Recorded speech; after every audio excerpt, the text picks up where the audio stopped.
Testing 1, 2. Need to fix that. Up we go, up we go. There we are. Beautiful.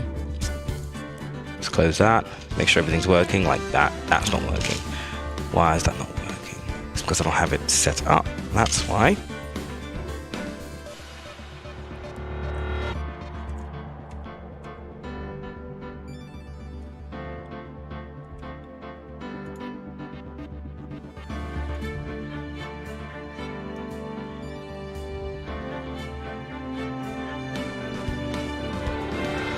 Bear with me one moment. I forgot to set up the keyboard for the stream, which should only take a minute. Let's see, foam, MIDI,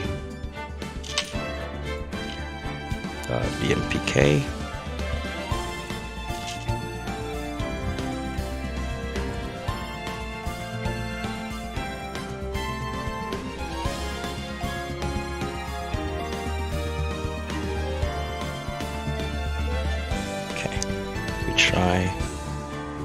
Retry.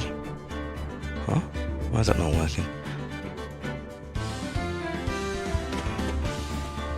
But it is. So you're just being weird. Yeah.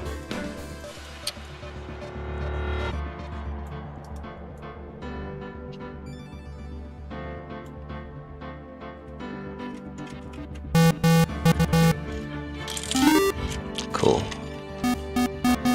Cool. Sweet. Yeah, we're good to go, I think. Yeah, let's get rid of that.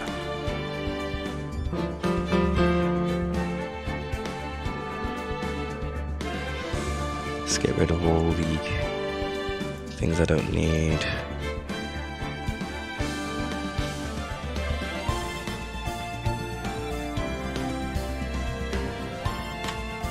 Alright, cool. Welcome back to what could be the final stream for the first Ace Attorney game. The stream was meant to start at 5, bit of a 10-minute delay because pretty much I went grocery shopping, which was a bad idea on the first day of lockdown number 3, because most of the shelves were empty. I was lucky enough to get pasta and toilet paper, but I came back and it was 5 p.m. and I could hear the church bell nearby ringing 5, and I was like, oh no. So I kind of scrambled to get everything together, so I wasn't quite ready on time. Yay me. I also wanted to make sure that I do eat, so I've got some vegan food because the meat alternative wasn't available. But yeah, no, so we've basically practically finished Ace Attorney, but oh no, the show hasn't ended yet because we've got a brand new episode exclusive to the trilogy, I guess. So this should be interesting. Apparently it's even longer than the one from last night. So that's why I started about an hour early, because I want to get through as much as I can before, I get tired. So we're gonna play Rise of the Ashes, but from there I have a save file.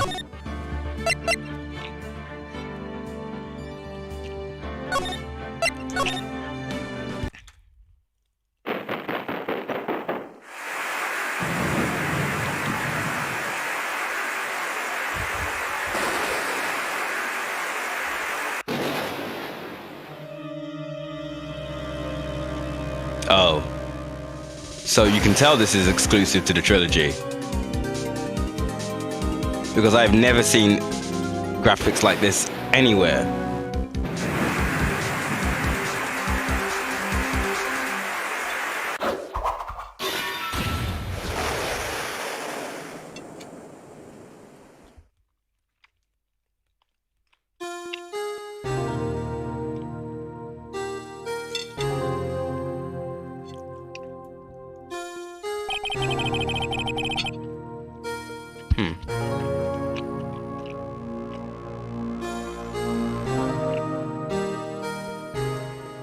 It's been 2 months since Maya left the office, 2 months without a single trial.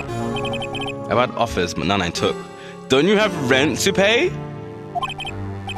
That is until the day that girl showed up.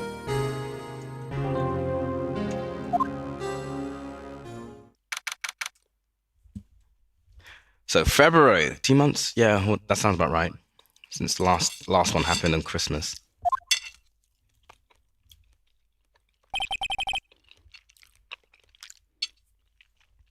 Why do I come here to the office every day? Probably because it's your job.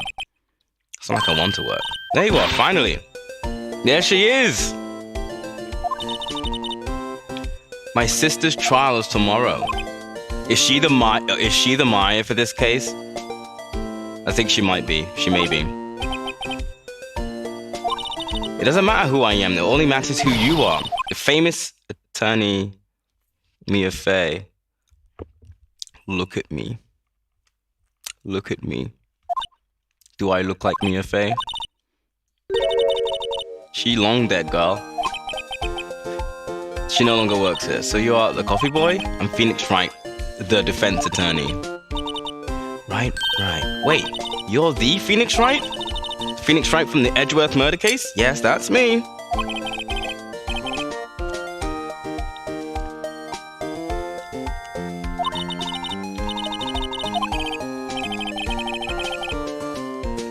So hey, you're better than nobody. Sorry, not taking cases right now. But you're Phoenix Wright, right? The undefeated defense attorney? Look, I'm not accepting any new case. Why? What's wrong with him? I'm sorry, but you'll have to try elsewhere. Please, I'm out of time, but please, you have to help. It's my sister. Oh no. Doesn't this seem familiar? Okay, I'll hear you out. Really? Thanks so much. My name's Emma Sky, yeah. I'm a scientific investigator. Oops. Okay.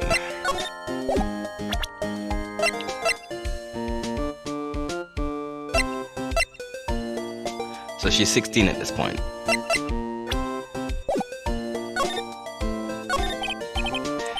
Emma, was it? So you're a scientific investigator? Yep, that's right. Something wrong? No, it's just you seem kind of jumpy, maybe just young. Young? I'll be 16. I'll be 16 years old this year. So are you 16 or not? So you're 15. Oh, I see. Wait, only 16? I'm set to be formally assigned to forensics in 3 more years. My work is becoming quite well known, at my age no less. So what exactly is your current position now? Well, legally speaking, I guess you call me an 11th grader. I'm ready to do my job at my age no less. Wait, another future professional in training. So what's this about a case? You said the trial's tomorrow? My sister didn't do it. She wouldn't stab someone with a knife. She wouldn't. Ah, shit. So it's a murder case. I'm trying to open this with one hand. Here we go. Whatever. I don't care if there's a witness who saw her do it. She didn't do it. I know she didn't do it. It's a scientific fact that your sister did not do it. And there's a witness. Just talk to her. You have to talk to her, alright? I promised I'd bring Mia Fey, but that's interesting. How would she know Mia? Yeah, what's your relation to Mia? My sister asked for Mia specifically. This Mia Fey person was a few years below her in school. So they went to the same school, huh? She always told me to go to Mia if I ever needed a defense attorney. Well, I guess no one ever heard about the case. Well, I need one. Incidentally, Mia is a woman. Now that you mention it, it is more of a woman's name than a man's. Well, it's nice of you to help your sister out like this. You must be close. Well, actually, when she gets like she is now, I kind of hate her. Huh? But she's on my only family. What about your parents? They died in a car accident, so they are orphaned. Interesting. So you want to be a scientific investigator when you grow up then? Excuse me, want to be? Still, it's a good goal, albeit a very unusual one. I believe investigations should be done scientifically. Oh yeah, sure can't. Like a fault of enthusiasm. Words mix up. This case isn't handled scientifically. I'm sure my sister's name will be cleared. Sister, I've been doing research, I'm developing a new scientific method of case investigation. I'll show you when I'm done. I'm looking forward to it. Guess I should get down to the detention center and talk to her sister. Let's see what happens if I do this. See this? It's my attorney's badge. Ah, well, I've never seen a real one before. But the first one who's actually been interested in mine, believe me. Its composition is mostly silver. The gold plating is flaking a bit. She analyzed it scientifically. There doesn't appear to be any corrosion due to sulfides. I'll give you $50 for it. I'm not pawning it off. Alright, okay. Time to go to the detention center. See what's up. I wonder what's wrong with Emma. She got quite quiet all of a sudden as soon as I arrived. God, I thought I told you I didn't want visitors. Sorry, ma'am. It's just your sister. Oh, she's a scary gal, I see. Or did you not want a raise this year?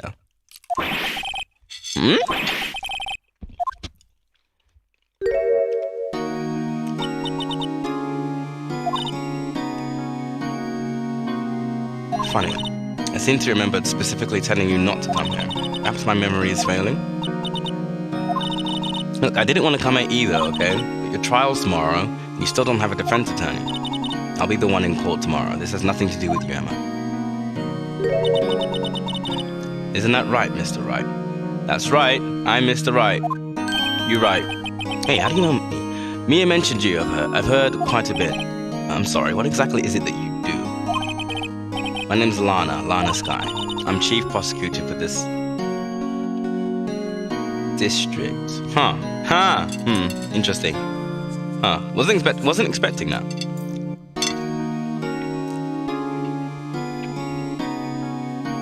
So you're basically the DA?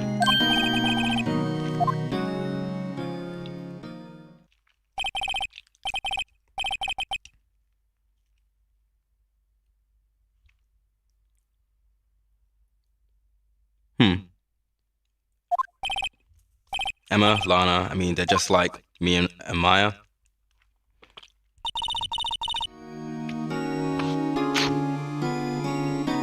Something wrong?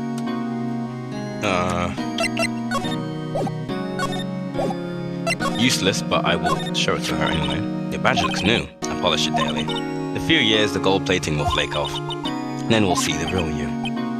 Whatever happened to innocent small talk? Give it 3 years, then we'll see what you've become.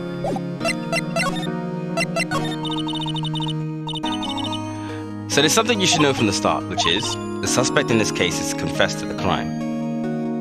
As in you?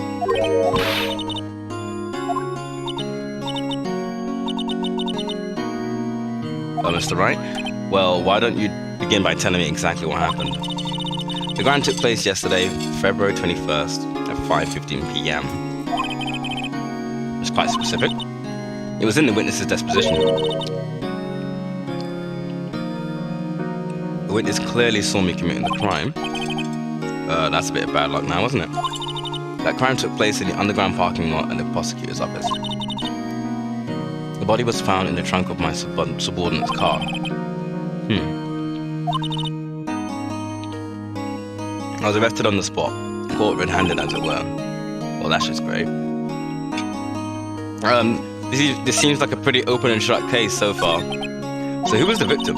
An investigator with the police department. I suppose the correct term is detective. A detective? Death was due to a loss of blood. He was stabbed once in the stomach. By you? Death wasn't immediate, but the wound was fatal. Let's see. Allow me to repeat myself, Mr. Wright. The victim was a detective. You know what that means, don't you? She's fucked. Basically, yeah. She's fucked. They will use any means at their disposal to do so. This case gets worse and worse with everything I learn. Okay, so who are you, Lana? So you're the chief prosecutor, that's correct, and I'm responsible for overseeing every trial handled by prosecutors in this district. Make sure the prosecutors have what they need to do the job and manage every aspect. Those are my responsibilities in a nutshell. That's an awfully large nutshell. Still, I'm a little surprised. I would think you'd recognize the district chief prosecutor, Mr. Wright. In fact, it seems impossible you wouldn't. Look at your hand. Oh, I cut myself in accident. When I stabbed him, that is. Not very good at being a criminal, I suppose. How am I supposed to defend this? Time to change the subject. Wait, she was in the class ahead of Mia, wasn't she? So you were in school with Mia? A few years above her? Ah, she told you that, huh? Well, why not? I did drag him all the way here from his office. Although it seems he has very little in common with Mia. It was in law school, I was in my third year, and she was auditing the class. She was different from the other students. Different? She was strong. She'd do anything to become a defense attorney. Anything. That's probably why she was attracted to me. Excuse me? Intellectually attracted. Lana was the top of her class in school. You know what? I believe that they were attracted in more ways than just intellectually. I believe it. I was the best there was. Oh. I'm doing pretty good in school too, by the way. It sounds a bit different when Emma says it. Well, Mr. Wright, excuse me, as you can plainly see, I am admitting my guilt. I think it's safe to say there's no way you can take this case. None. Why? Why are you doing this to me? You never think of anyone but yourself. I know you didn't do it, Lana. So how could you say you did? If I lose you, I'll be all alone. Oh, family drama. Oh, just turns around. Mr. Wright, I believe our discussion here is ended. The rest I leave to you. You mean you're requesting my services? Don't lose any sleep over it. Your client has confessed after all. The case is over. Right. Sure. This is weird. So she's confessed to the crime. Something doesn't fit. It's that look in Emma's eyes. There's something else going on here, and I'm going to find out what.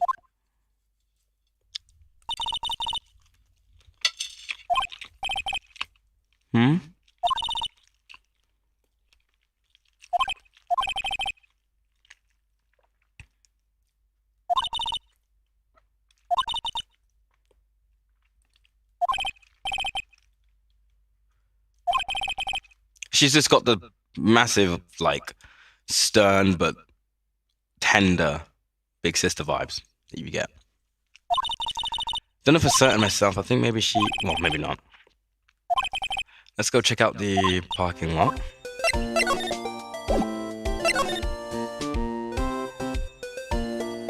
I feel like I recognize this music, sure. Okay. This does not look like an underground parking lot, I tell you that. And I'm done eating. Yay.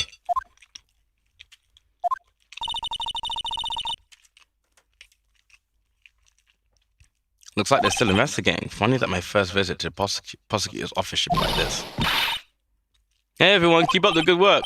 Hey, what are you thinking? Well, they're going to be my co-workers 3 years from now, after all. No harm in saying hello. Actually, there is. You know, attorneys aren't supposed to examine the crime scenes. I'm trying not to stand out too much here, see? You expecting to go unnoticed here, partner? Partner? Hello? What do we have here? Looks like a bambino got loose from the ranch and is up to no good. Folks gotta learn to keep them doggies tied down, partner. Mr. Marshall? What are you doing? Looks more like a sheriff to me. Look here, bambino. I know how you feel, but this is my gang's gold strike, see? Strike. This is our claim, our territory, with a motherload of evidence. If you fix it and mess with what's ours, you'll regret it, partner. You know what dreams the cacti out in the desert dream? You wanna? What's this guy? He's talking absolute nonsense. He's not actually saying anything. Who was that? He's not actually saying words. Was that hombre a friend of yours? Kind of. He's sort of, yeah, he's a detective. Who thinks this is sheriff from the Wild West, it seems. Alright, first things first, the obvious, the wallet on the floor. Excuse me, officer. Wait, what are you doing? What am I doing? I just found this wallet, so I'm handing it over to the police. I don't believe it. This is real basic. Anything at a crime scene is evidence. Let's be scientific about this, please. Just put it in your pocket. How is that scientific? Sounds like theft to me. I'm called to duty already at my tender age. Here, I'll teach you the trick to examining evidence in detail, okay?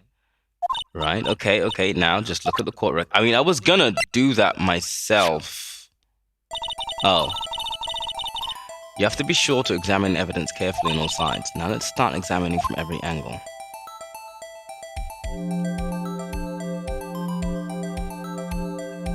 There's nothing to look at, but I think there might be a clue here. You should check it out with the press or an A button.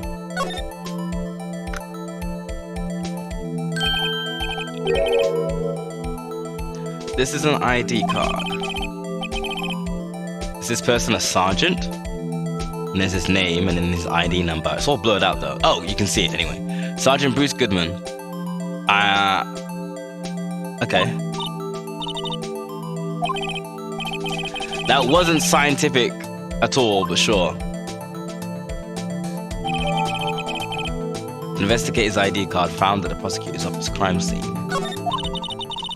Let's be sure to examine every piece of evidence we find. I guess I've got to be on my toes from now on. Right. Hold on.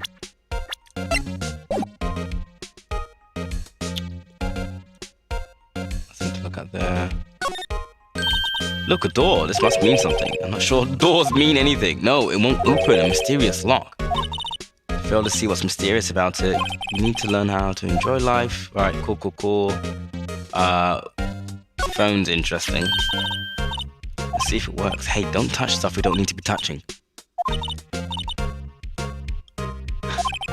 What is she babbling on about? Hey, what did you just say? See, you can hear just fine. The phone's broken. Is this what is that? This wall is in our way.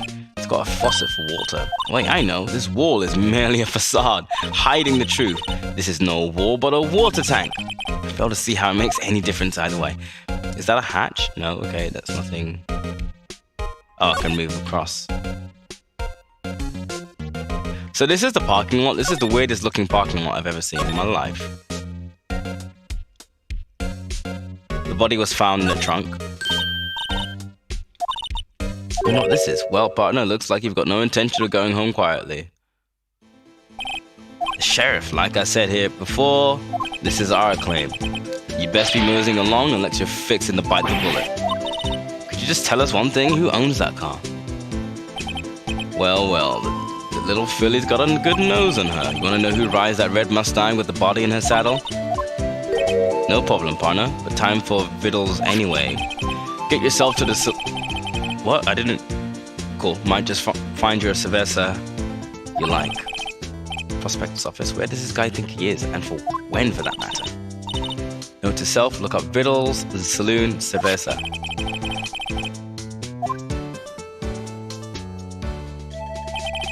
In any case, stay away from the car. You can look around here all you like, just keep your paws off our claim. Great, maybe there's some clues around here, Mr. Wright. Let's check it out. Excuse me, were you two all set? Us? Who's this now? Hello? What's this? She couldn't be. You're selling lunches? Here? This is a crime scene. Hello, half and half was it? She's delivering food. And you said, wait. Oh, the food looks good, I'm not gonna lie. Thanks. Interesting way of doing business. This area is off limits to anyone without clearance, especially passers-by. Yeah, are you officers? No, but you don't exactly look like the type to have clearance. Well, that's hardly a way to greet someone. Even if my days as the cough-up queen are over. Cough-up? Huh? You know, I'm feeling kind of full. Maybe I'll pass on the lunch. I'm quite connected to this case, you see. The images are burned into my... Oh. You're the witness? Dear me, you are a slow one, aren't you? I'm referring to the murder. The stabbing of that detective. What? A witness clearly saw me committing the crime. You mean you're the witness my sister was talking about? Please, cough up queen, tell us what happened. The name is Angel Star. Boop, boop, boop, boop, boop, boop, boop, boop. Don't you go forgetting it. Before you know it, I'll have you whimpering at my heels. Yes, ma'am. Okay, wait, but I was in the middle of like looking at stuff. For example, I was able to go to the High Prosecutor's office. I still can't look at the car. Alright, fair. Yeah, alright. Let's find out what your deal is. Somehow I knew. Yesterday was a day of destiny. I knew something was going to happen. Just like I know that the daily special on Friday every week is salmon. Destiny was yesterday special for some reason. You're a defense attorney, right? You should know them. You should know that You should know the foul misdeeds of the evil ones who haunt this den of inequity. Evil ones? Prosecutors, they have no qualms at all about blackening the name of innocence. And yesterday, they paid homage to the most evil of one all. They gave an award for the King of Prosecutors. What a farce. So she's saying there was some sort of prosecutors' convention yesterday. I was almost compelled to lace their lunches with something foul. Do you have a personal grievance against prosecutors or something? Or is there some kind of scientific evidence of this, evil? Young miss, mock me at your own risk. You'll soon find out why they call me the cough-up queen. The most heinous of all the evil ones, the one they awarded yesterday, was in his car that they found the body. Him? His car, maybe? I don't know. Proof that he devours the evilest lunches of all. Really? Really what? I'm totally confused. One thing's clear, this lunch lady has a thing against prosecutors. So what exactly was it that you witnessed, Miss Starr? It was a fascinating spectacle, to be sure. I now feel I know what they say when they talk about a woman's wrath. To see Lana Skye wield that knife so... Her knife flashed in anger, bringing him to a sad end. It was truly a sight to see. You mean you saw the very moment of the crime? The sound of his silvery ties to this world being cruelly cut still rings in my ears, and the rhythmic beats of Lana Skye's knife. Wait a second, you know Lana Skye? Of course. It's quite a feat becoming a chief prosecutor.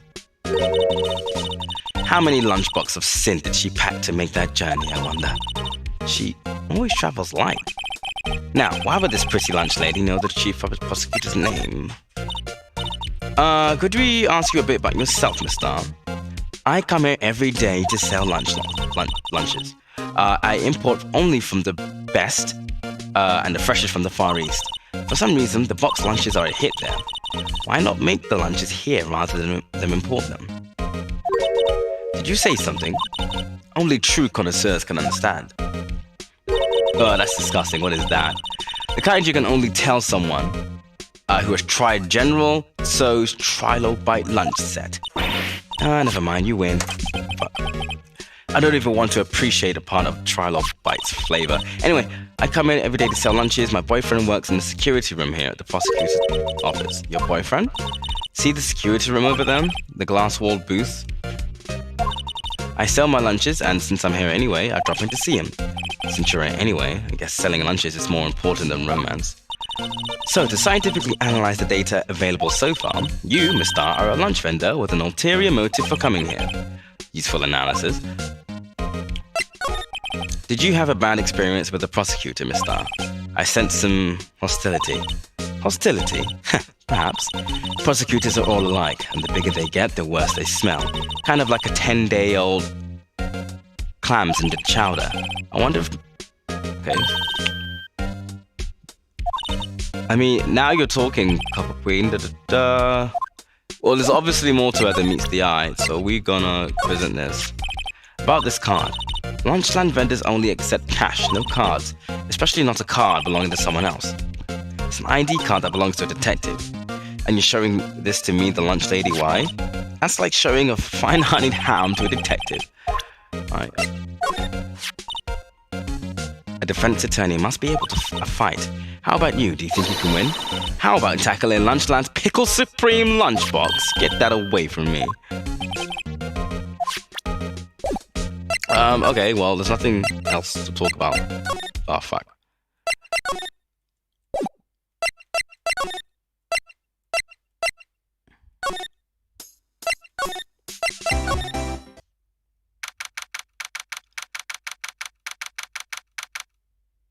So I recognize this outfit. Well, first of all, I recognize obviously the outfit of Edgeworth over there, but I recognize this office mostly because of the Miles Edgeworth game. I remember the office, what it looked like. Well, I just remembered. This is the kind of room that just screams I can do the job.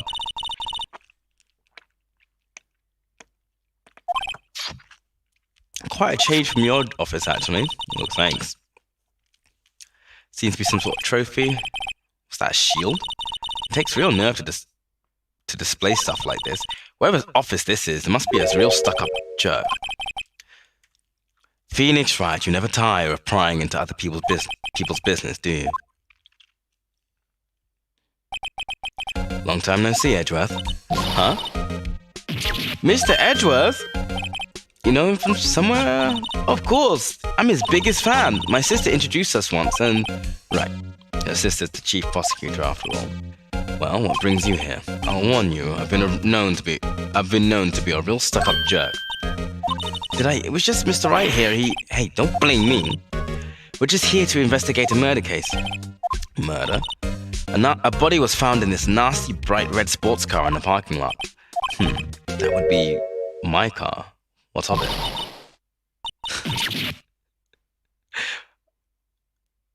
Are you involved in murder again?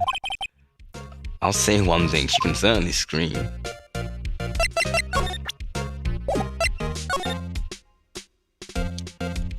Alright. So the body was found in your car? Go ahead, say it right. You think I did it, don't you? After you went through all that trouble to help me last year, no less. No, we don't think you did it. I mean, it was my sister who stabbed him. But I thought you didn't believe that. Wait, no, she didn't do that. I mean, wait. So you're the chief prosecutor's little sister then? Emma Skye, sir. It's nice to meet you again. Now that didn't sound forced at all. Now I remember, you've really grown.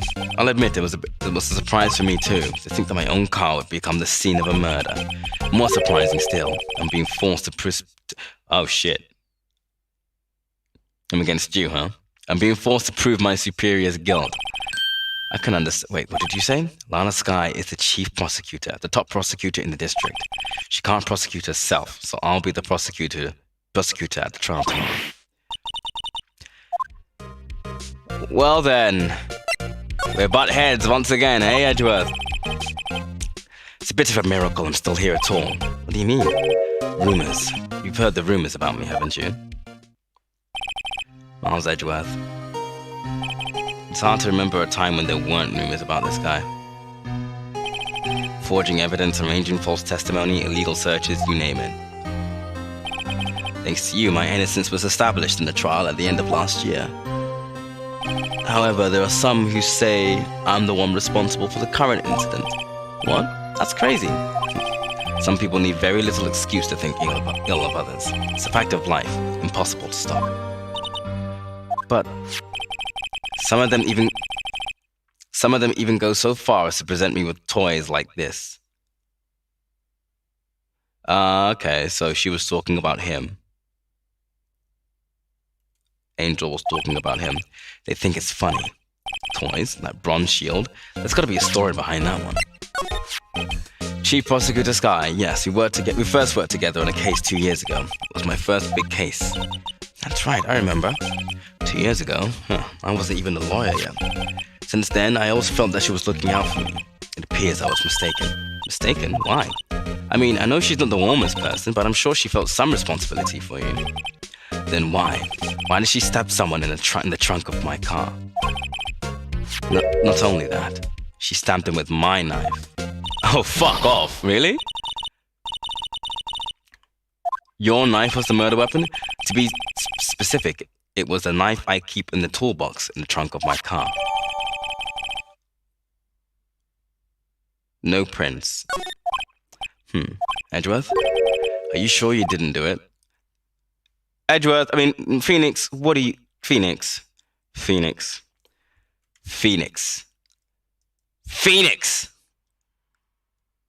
Behave. Come on, you can't take a joke?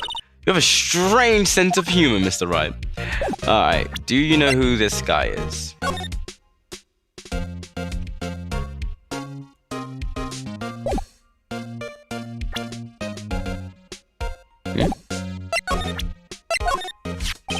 Say, Edgeworth, I was wondering about this. Mr. Wright, huh? What?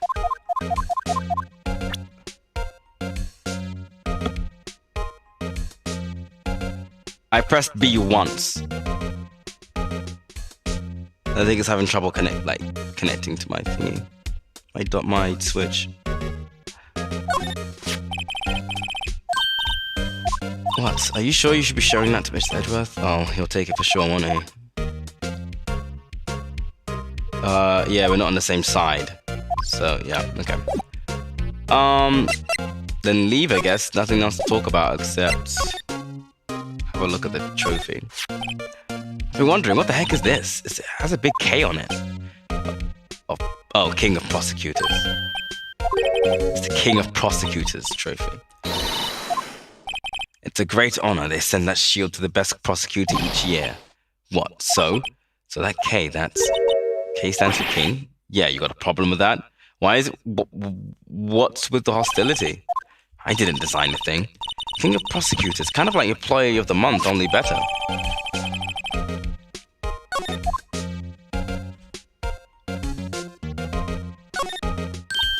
Wow, this jacket is even lacier than his usual ones. This must be his lucky trial jacket. Lucky jacket, right? I've never seen him wear it. I'm sure there's a story behind why it's in a frame. Maybe I'll be naughty and take a picture.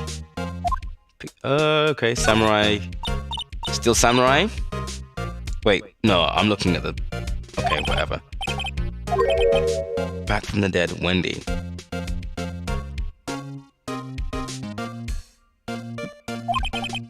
Wendy Oldbag?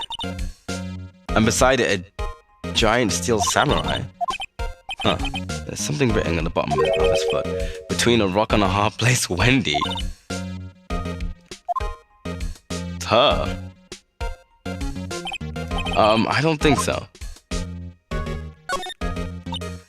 Cute, what a pretty tea set. I go more for the instant tea bags myself. Amazing, the drawer below is filled with packets of tea leaves. They're all sorted by place of origin and flavor.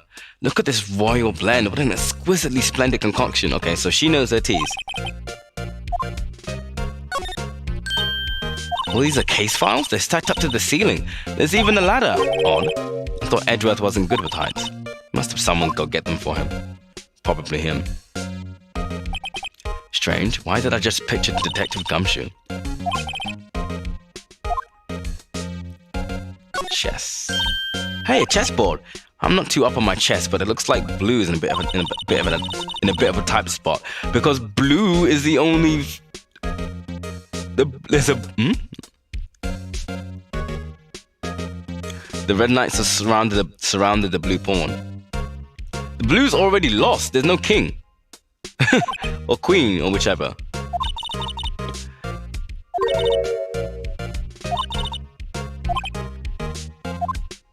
Alright,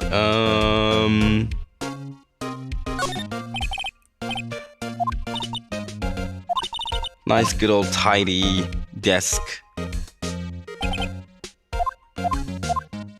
Nothing else to look at here, really. So we're gonna go back to the parking lot. Present this. Okay, cool. That's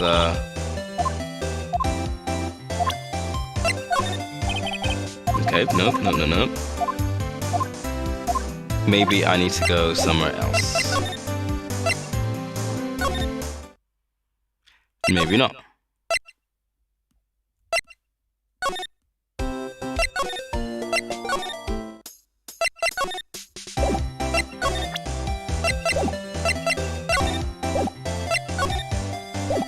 Hold on.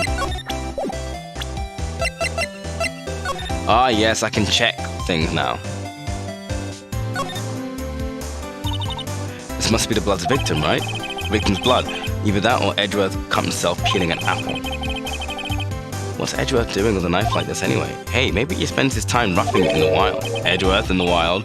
I think my fruit peeling theory is more likely.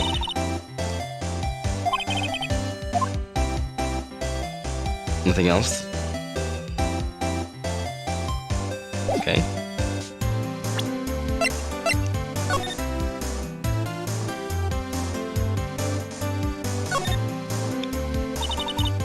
So this is what the back of the badge looks like. I always thought it had a safety pin. Each badge has a number carved into it. That way you can tell which attorney it belongs to.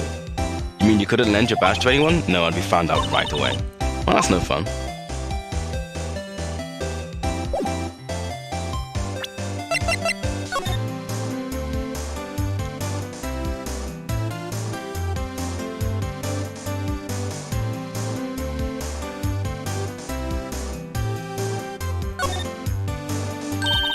Hey, check it out, there's a metal plate here. It looks like the names of all the previous recipients are engraved on it. Wow, one guy's listed a bunch of times. Von Karma. Yikes. I guess he must be a foreigner? Yeah, that's probably it. Well, wherever he's from, he must have been an amazing prosecutor. I'd like to meet this Von Karma sometime. When she says it, his name does kind of have a ring to it. And that's it, and that's that. That's that on that.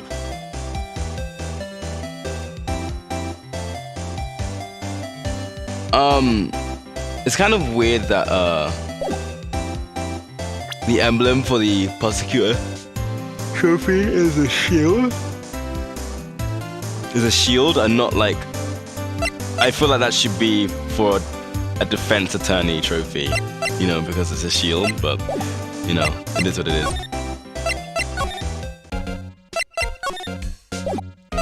What else is there to talk about?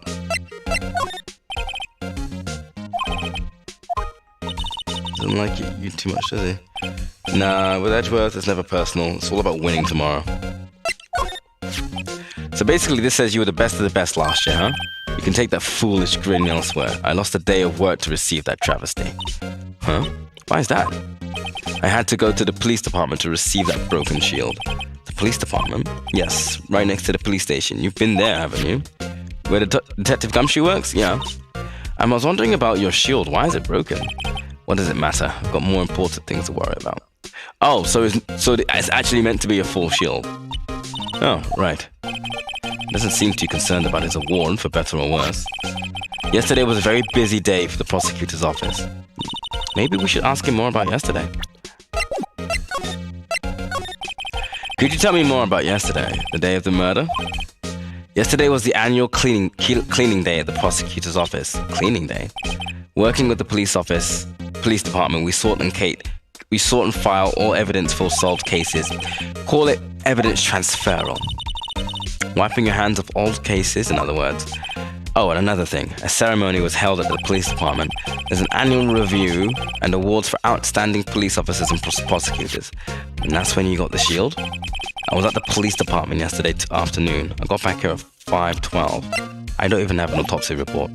But that was very close to the time of the murder. That's very precise. People like myself and Edgeworth pride ourselves on our position, Mr. Wright. No, I place little faith in my memory.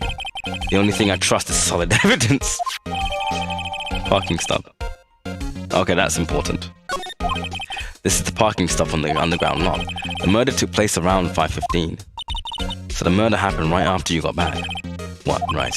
I'd appreciate if you direct that suspicious glare elsewhere.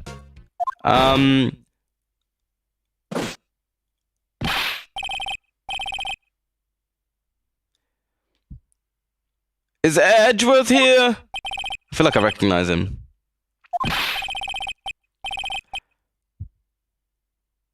I feel like he's in the Miles Edgeworth game. Report? What? Did you find new evidence in the case against Prosecutor Sky? I don't like the way this conversation's going at all. Sky, sir? No name of that kind, sir. Not in this report. What? I think I just heard Edgeworth's lid blow. I made a clear request to the police department, did I not? I need to focus on the trial tomorrow, so don't bring me anything unrelated. Sir, I'm just following orders, sir. They told me to bring this to you. I wasn't aware of the particulars. Give me your name. Meekins. Right. Officer Meekins, take your report and leave. Good luck with that raise next month. But sir, I didn't know. Poor guy. It looks like he was absent on the day. They gave out brains and good luck. Right. Yes, sir. caught me off guard. As you can see, I'm busy. You may leave now.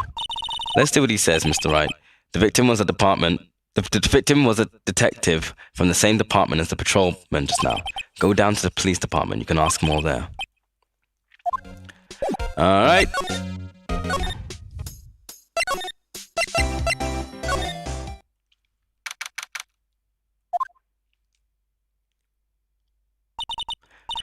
Whew, we're finally here. Why would they put the police department so far away from the prosecutor's office? Beats me. That took almost 30 minutes by taxi, and traffic wasn't even that bad. Let me quickly make a save on here. The police department, huh? I've only ever been to criminal affairs next door. Hold on, what's that? It's their mascot! We met him last trial. And potentially the trial before that.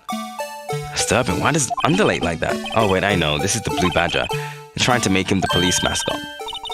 Wow, Mr. Wright, you sure know a lot about the police. Still, he does seem familiar somehow. Forget the Blue Badger, who's that next to him? Someone appears to be dancing with the Blue Badger. Uh-oh, he noticed me. He sure is running over here fast. Gumshoe! Specifically, why are you dancing over there? What?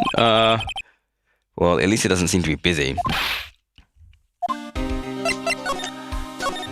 Alright, I'll give you one word of advice, pal. You better not agree to defend the suspect in this case.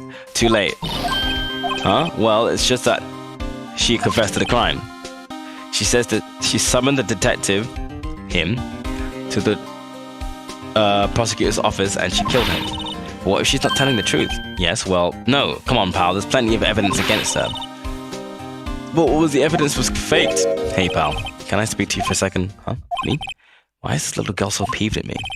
She's a relative of the suspect. She's Lana Sky's sister. Oh, damn. She has a little sister? Just please investigate this carefully, okay? Scientifically.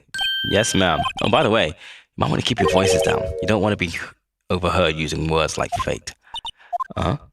It's a sensitive issue with us these days.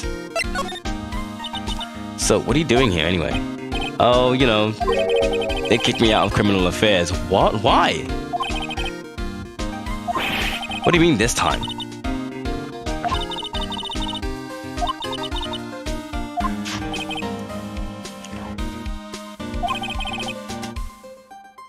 Only the highest ranked people are being let into criminal affairs now. Well, that sounds shady. The lowest ranking guy in there is our chief of detectives. They're not letting any of us rank and file detectives in at all. None of you? I know this is an important trial, but isn't that a little odd? Anyway, I thought I'd spend the day getting the Badger dance down pat. Isn't there anything else you could be doing? The chief of police himself was directing this investigation, pal. An officer marshal was assigned to the underground parking lot. Did we get a profile on him? We didn't. Officer Marshall. Now that I think about it, Emmett did seem to know that Marshall guy. Patrolman in charge of the crime scene. It's unheard of, man. All right, I'm interested in the handprint on Badger's face. Oh, he made it. You made this, Detective Gumshoe? The chief threw together some designs and I just did my thing, pal. Nice work. It's battery powered so we can go anywhere. So there's no switch, so it just dances until the battery dies. Poor Blue Badger fated to dance until he drops. Sure made the right call about clicking on the Badger. Patrolman is saluting the other guy. He must be a detective. Then I said, hey, you do that, and you da-da-da. Okay, rubbish. He wasn't saluting, he was wiping tears from his eyes. They make a good pair. Mr. Wright, do you know why patrol cars are painted black and white? No idea. Why? Well, I think they're designed after a panda. Not that I have scientific proof, it's just a theory. Do you mind me asking how you came up with that theory? It was when I was on a school trip, I saw a patrol car and it came to me. We had just been at the zoo, you see. What about zebras? Did they not have those at your zoo? Excuse me, is there anything I can give him? Such as that. Hey, Val, this is a detective's ID card. You can't just keep that. You have to turn it into the police. People like you that get me into so much trouble all the time. Who's Goodman? Goodman. Sounds familiar. It's the guy. Wait, what? Yes, he's the victim. That's what I thought. Can you tell us more, Detective Country? So, this ID card belonged to the victim. He was a detective like myself. Detective Bruce Goodman. Don't you think it's strange? I mean, why would the victim's ID card be lying on the ground where we found it? Well, Detective Goodman should have been at the police department yesterday.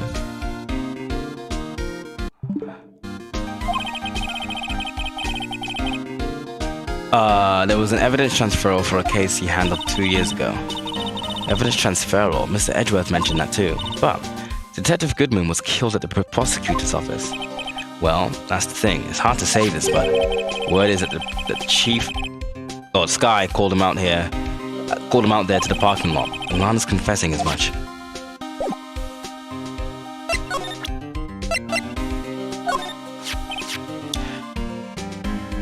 Found in Mr. Edgeworth's car, stabbed with Mr. Edgeworth's knife, huh? What would drive her to do such a thing? Wait, I mean, sure, of course someone else really did it. Someone who must have had a grudge against Edgeworth. The car and the knife do seem a little well organized to be a coincidence. We have to find out what's going on.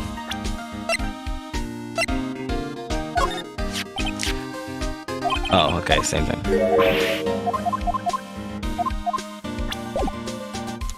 Anything else to talk about? As a detective, I have to keep my mouth shut on that one. Oh wait, hold on. I can check and look at the... No.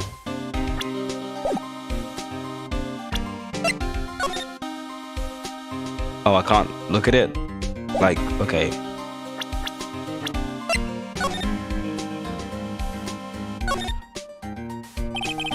Miles Edgeworth, 512. This is dated at the day of the crime. The murder took place 3 minutes after Edgeworth parked his car. If only he was held up at a couple of extra red lights, he wouldn't have been caught up in this whole affair. Perhaps it just goes to show you never know what will happen when you run a yellow light.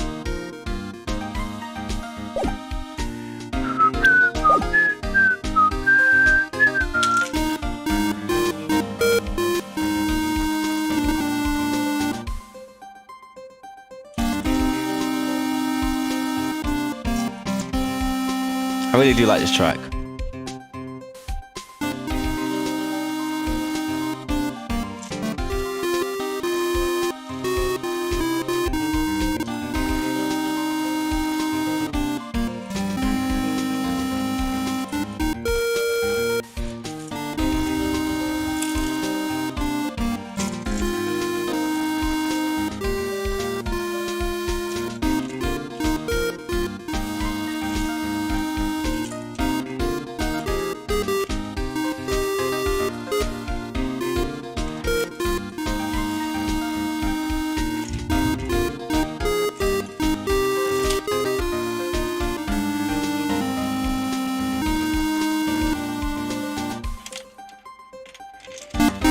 Yeah, so it's a good melody. I do like it. Nothing else to talk about really, so I'm gonna move away.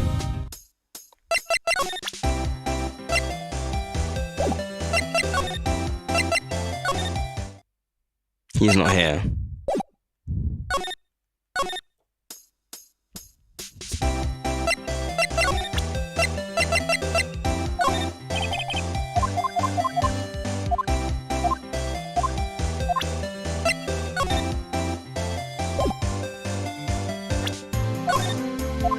Nothing to talk about.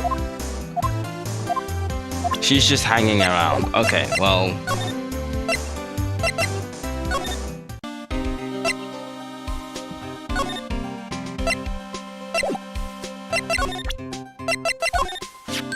Hey, that's it. That's the King of Prosecutors Award that Edgeworth got yesterday. Were you at the ceremony? Of course. I got an award for diligence myself. Oh, congratulations. I was wondering why the award is a shield, and why is it broken? Oh, there's a reason. I'll tell you what it is later. Apparently he's forgotten. But I was proud of Mr. Edgeworth for winning that thing.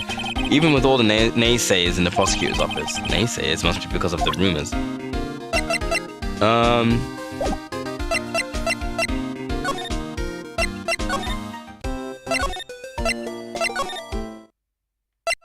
I don't know where to go now.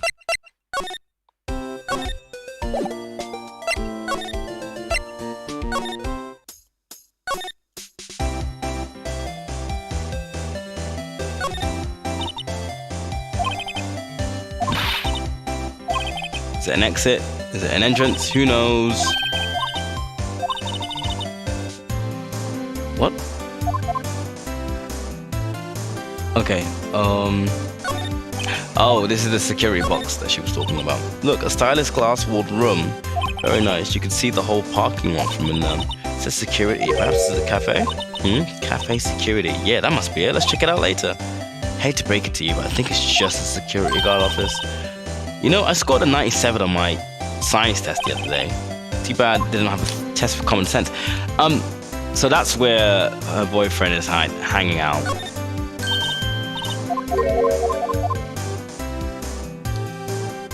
If it doesn't help me progress, I don't want to hear it. Wait. The stakeout, I think you probably just get arrested.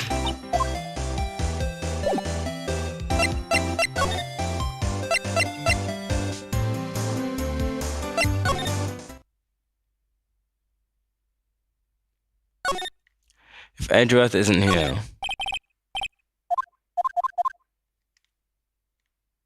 Okay. I was thinking I could probably look at more stuff then.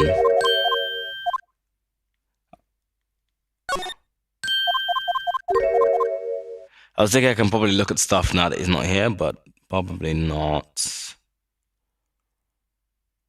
Because I was able, yeah.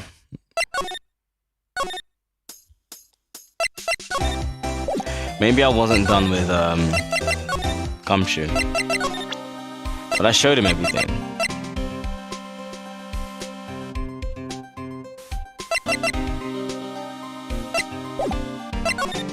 Oh, what? I didn't see that. My bad. He's in a tough spot again, huh? Again.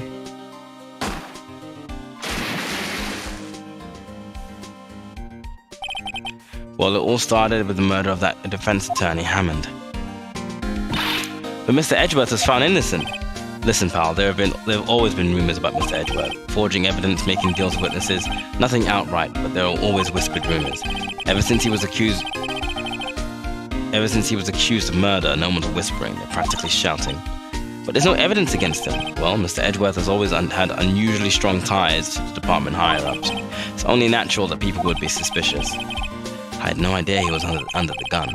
Anyway, this latest case has started a new rumor. People say the only reason he took this case is because he's aiming for the prosecutor chief position himself. But I know the truth, pal. Nobody wants to be the one who has to prosecute the chief prosecutor. But Mr. Edgeworth is biting the bullet on this one. He's doing this for all of us. And that's all I know about that. I'm not officially on the case, you know. Thank you. Why aren't you handling the case, Detective Gumshoe? You met the guy who is. What's his name? The guy in the parking lot? Oh, Marshall. He was appointed directly by the chief of police. Marshall. Is he some kind of Wild West sheriff or something? Nah, Jake Marshall's just a regular officer. From West LA. For a moment there, I wasn't sure. Look, pal, let me try and make things a little easier for you. Show them this and they'll let you examine the crime scene. Maybe. I'll be surprised if this gets us anywhere. Just act like you're supposed to be there and nobody look at you twice, pal. Alright. Progress!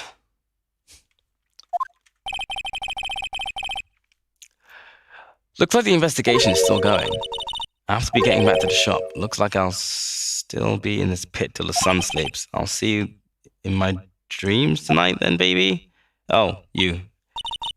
Oh, still here? Oh, hello. Why the surprised looks? Didn't I mention? I've got a boyfriend in criminal affairs too. Wait, you have a two? Two? Hey, what's one, Bambino? You're looking like a doggy that's lost its herd. Jake Marshall, strange guy to put in charge of a crime scene.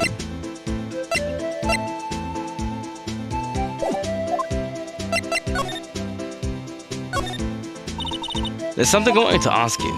The scene of the crime, a cold grave for men who've lost their dreams. And me, I watch over them as they sleep, dreaming of the desert's harsh judgment.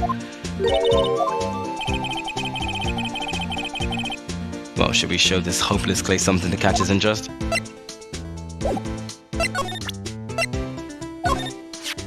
Would you mind reading this for me? What's this? I warn you, fan letters to me go straight in this platoon. It's a letter of introduction from Detective Gumshoe. May we investigate? Oh, that old cow dog? You holding a birthday party or something? Huh? Look, where it should say letter of introduction, it says invitation. Ah, I think you just miswrote it. Wait, why am I getting all defensive here? No worries, this proves it's from Detective Gumshoe. Better than a blood test. Guess I better let you in then. Oh, that's right, he's a patrolman, not a detective. Which reminds me, isn't a crime scene supposed to be handled by a detective or higher? Well, folks, the clues are calling. Welcome to our gold strike. Be like the settler, strike out for lands unknown, manifest destiny. Let's have a hooteny. Nothing, like, I am tired of reading Marshall's dialogue because he's not saying anything. He uses a lot of words to say literally nothing.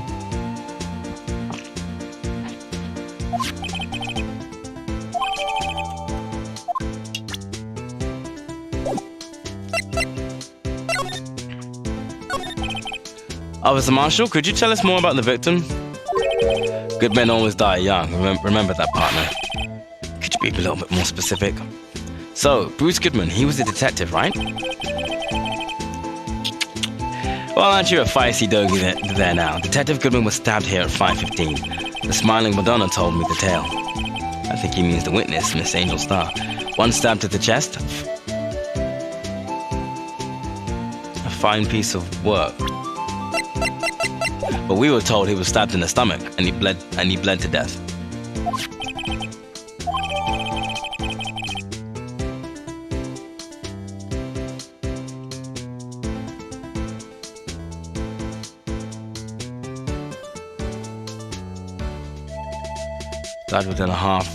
Died within an hour and a half of 4 p.m. That's really vague. Was my sister involved with the victim in any way? Funny you should mention that, Bambino. Chief Sky and Detective Goodman had nothing in common at all. Nothing in common? They apparently worked together on a case a few years back. So there's no motive. Goodman wasn't particularly a good detective. There's one reason why he didn't do much work with the chief prospector.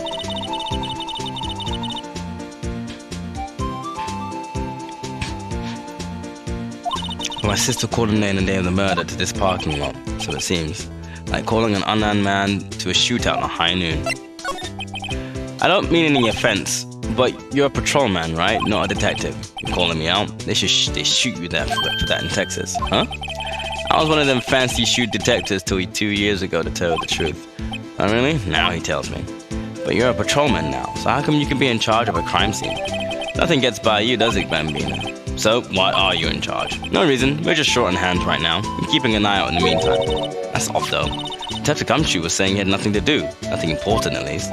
He's nothing but a sad old cow dog that can't find his tail. Maybe it's because he runs with that Edgeworth thing. It's Edgeworth. That cow dog's been kicked out of his cattle run by order of the chief of police. Just he don't realize it yet. Kicked out of the investigation. Right, well, let's have a look around. What's this? Looks like a note of some sort. Look, something's written on it, and it says 6/7/5/12/2. Is that December 2nd? Is that 6? Is that a 7/5 or 1/5? Is that June 15th? Is that December 2nd? Oh, 7S. Shame. Okay. December 2nd should be important. And it's from Goodman. Yeah. Maybe it fell out of his pocket when he was killed. Well, so what does it mean, Mr. Wright? How am I supposed to know?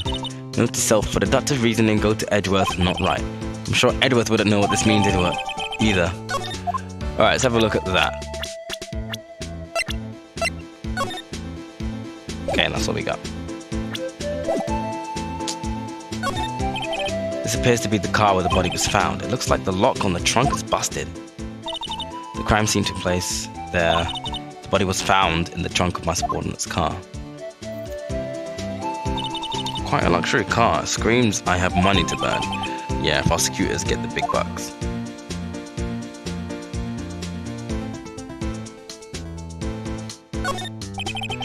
B block is through there. That's where the visitors park.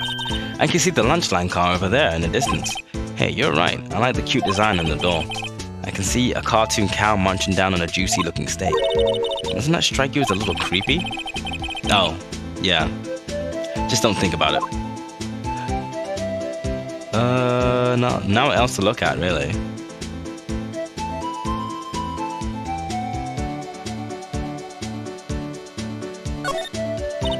This rope, is it? Yep, they laid it in the outline of the victim's body. So wait, the victim must have died when the killer closed the trunk on him. Got to be the only place. What? You've got to be the only person I know that will come to that conclusion. But I've learned nothing. Let's present this. Alright, oh, okay, he's gonna, okay, he doesn't care. Time of death, between 4 p.m. and 5:30. Loss of blood from chest wound. Assessment, stab wound. Wound was caused by a 4 or 5 inch knife. Stab wound. Single stab wound was found.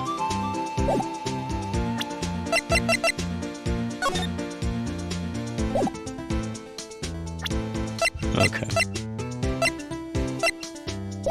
Ah, interesting. Talk to...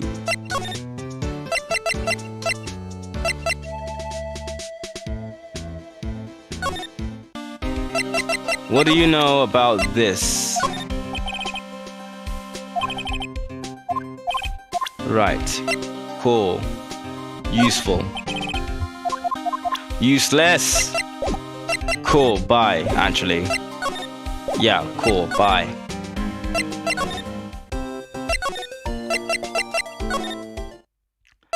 Bye, bye.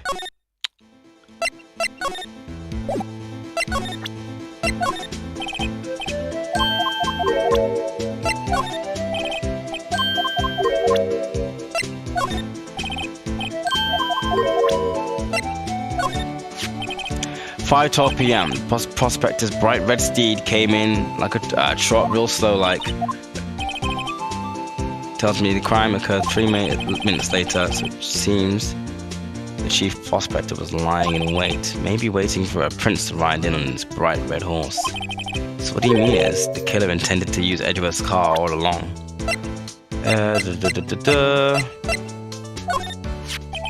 Ah, a toy shield. Suits the boy well. What exactly could you shield with that? A toy knife, maybe?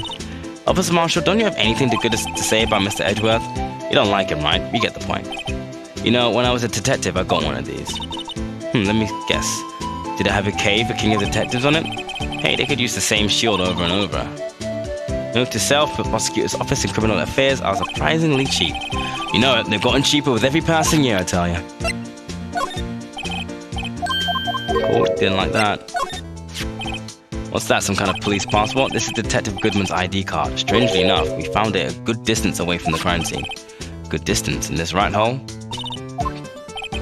This is a tiny little crime scene in a tiny little town with tiny little evidence. What difference does a few yards make, compadre?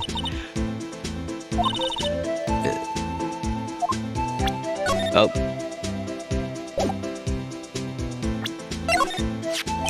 I see your badge. It looks pretty round. Our badge is a star, a lone star, shining in the night sky. A beam of light, illuminating evildoers who come in the dark of night. Evildoers are weak against starlight. Hey, that's a sheriff's badge. Right, nothing else? Am I missing something? I am, but I can't see it. I couldn't see it because of my camera. Of my webcam. This looks like a cell phone. Scientific analysis would suggest that this belongs to the victim. I can't think of anyone else it could belong to. What's so scientific about that? Should we check it out? Yes. Right, let's check it out. Play the game for me then.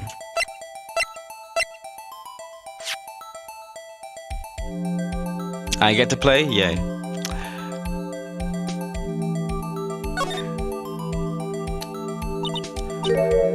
This phone is still on the redial screen. So this now takes place in 2017, and we've still got phones like this. Most phones keep a record of all the calls you've made and received. You just press the blue button to display the last number you called. Convenient, isn't it? I'm surprised you didn't know about it. Sorry to disappoint, but even I know about things like redial. It's just, you never know with people from your generation. Whatever, let's check this phone out. Your generation? Like, how old is Wright? Like 24?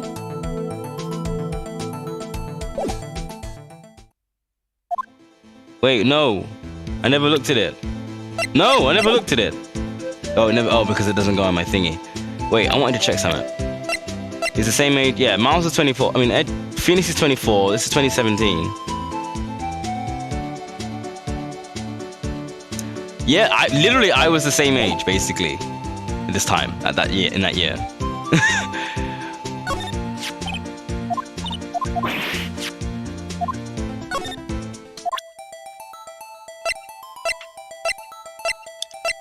Could you go any faster? You could just press left to immediately wrap around to the phone. No, you gotta be extra.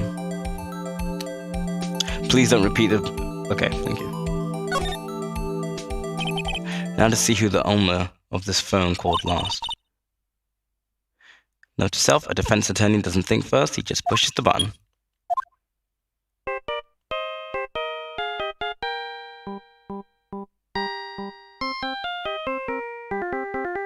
This is fucking Steel Samurai.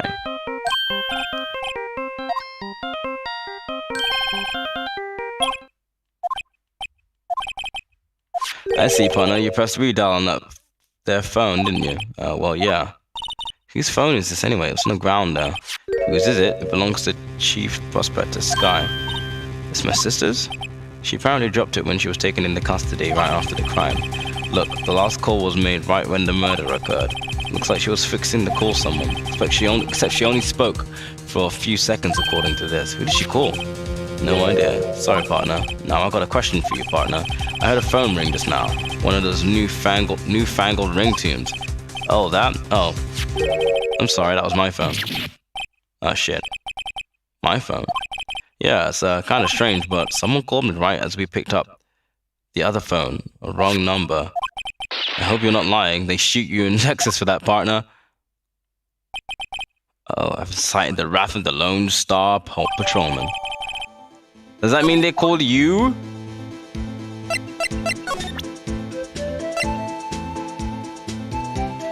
Last call made at 5:18 on the day of the murder. Alright, okay.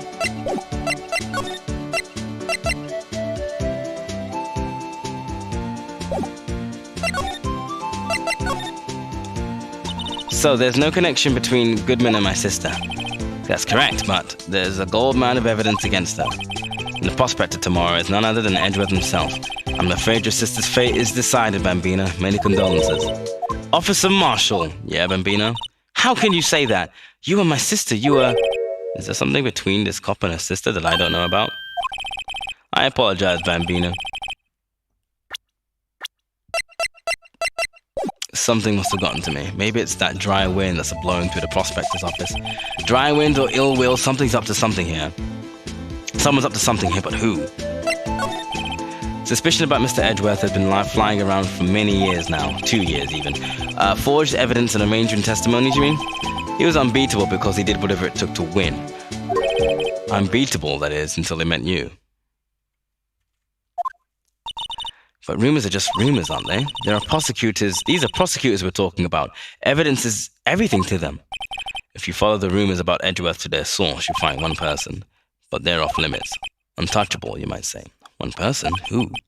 Hate to say this, but it's your sister. Lana Sky. What? My sister? Edgeworth couldn't rustle all those cattle by themselves. Some people load their guns with bullets. Some people load them with deals. What, you're saying Edgeworth was making deals to win trials? Where there's gunshots, there's bound to be bullets. That's what the old timers say. There's a big old secret hidden around here somewhere. Everyone knows it. Is that why Detective Gumshoe was taken off the case? Did they target him because he was closest to Edgeworth? So, well, how are we doing, Mr. Wright? I guess we've got some clues. We have an autopsy report, a note from the victim, and a cell phone. So, you think we'll be okay? Well, the only thing that's bothering me is that Lana is confessing to the crime. She says she did it. No problem. I can guarantee that she's not the criminal. Oh, by the way, Emma? Yes? I know that song your phone plays when it rings. What? It's the Steel Samurai theme song, isn't it? Oh, it wasn't even my phone, it was her phone, in which case she was trying to call you. That popular TV show for kids. The phone that rang earlier wasn't mine, it was hers. At 5:18, just after the murder took place, your sister called you, didn't she, Emma? I'm sorry, can you tell me what you talked about? She hung up right away, I see. A detective is murdered and the suspect is the top prosecutor in the district. I've got a bad feeling about this, like maybe I don't know everything that went on here.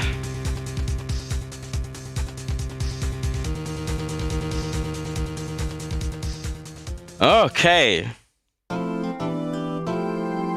La la la la la.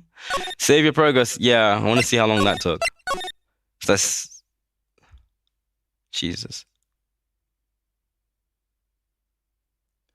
I took like a solid half an hour from when I saved.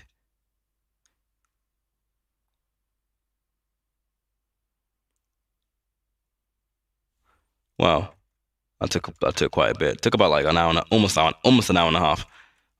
Just for that section alone. Jeez. All right. Okay. What time is it actually? 6:30. Okay. So, how did the investigation go? Frankly, there are still a lot of grey areas. Or rather, the whole thing is one big grey area. Don't worry about me, no matter what the outcome. I'm ready to accept my fate. I believe in you, sis. Mr. Wright, let me offer you a word of advice. A defense attorney should never believe their client. The defendant is called to trial because they are suspected of wrongdoing. Never forget that. Mr. Sky, you remind me a lot of Mia. But there's one decisive difference between you and her. And that is, you're not a defense attorney. I believe it's almost time for the trial. Good luck, Mr. Wright. My first trial without a Fae helping me. No one's going to bail me out this time. I'll be alone in there, so I have to discover the truth all by myself. Let's do it, Mr. Wright. I'll be with you the whole way. Let's fucking go with the trial.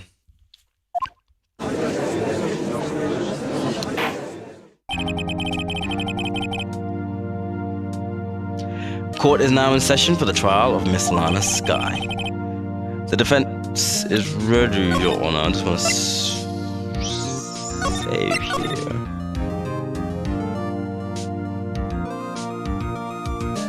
Yep. Prosecution has been ready for a while, Your Honor. Edgeworth. It's been 2 months, but I haven't been in a courtroom since his trial. I hope that personal feelings will not be part of the proceedings today, Mr. Wright. I will choose the path I think is right, regardless of what those around me might say. The judgment to be made here is in our hands, not those of anyone else. Very well, Edgeworth. Your opening statement, please. So, Chief Sky has committed an unpardonable offense. Not only this, but she was rash enough to commit it in the prosecutor's office lot. Wow, he's much more forceful in person. I suddenly feel like confessing to everything. However, she will now pay for her rashness with her life. There was a witness to her crime. A professional witness. Well then, call your first witness. Prosecution calls its first witness, Miss Angel Starr, to the stand. The Coffin Queen? Haven't I seen you somewhere? You ordered the caviar. Oh. Don't like it. Oh, caviar. I've never eaten caviar before. The judge is really wolfing it down. And for you, I have a Fiesta Bowl. Thanks. No thanks. Will the witness state her name and profession? And you, sir? Did you order the fingerprint?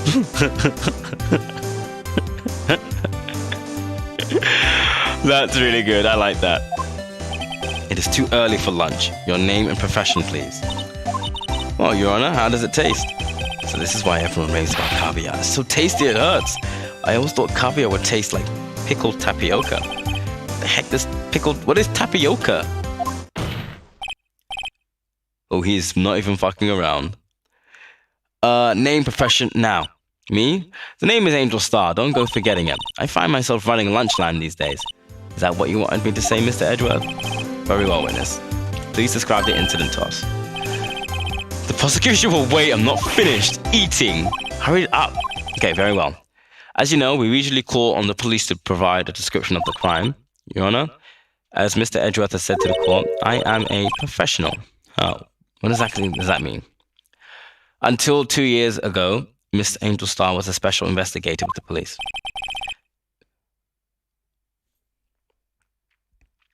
Until 2 years ago, Marshall was also a detective with the police.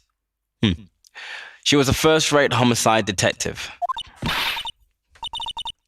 Mrs. Star was a detective? And this is why he recognizes her. It's like 2 seconds. Right. Cough up Queen Angel Star, Your Honor. Long time no see. Very well. You may continue with the description, Miss Star. Just who is this lady? If I might have the court's attention over here. Okay. So, the parking lot at the prosecutor's office is divided into 2 blocks. A block is for the prosecutor's office's personnel, and that was for visitors and clients. The chain divider separates the 2 blocks. I suppose that's to keep visitors from taking up prosecutor's spaces, yes? The crime took place by a car in the back of The crime took place by a car in the back of A block. In the car's trunk, the killer stabbed the victim with this knife and went to drive the body out. Unfortunately for her, there was a witness and an arrest was made on the spot. And who was this valiant witness? Why, it was me, Your Honor. Witness, did you see the very moment of the crime? Of course, Your Honor. Immediately after that, I apprehended the chief prosecutor. Seems rather cut and dry, doesn't it? Well, Mr. Wright, I can't agree on principle, Your Honor. It seems that some poor losers are unwilling to accept the truth, Your Honor. Shall I proceed to crush what little hope they have remaining? If you can, then give them your worst, Miss Star. Are they talking about me?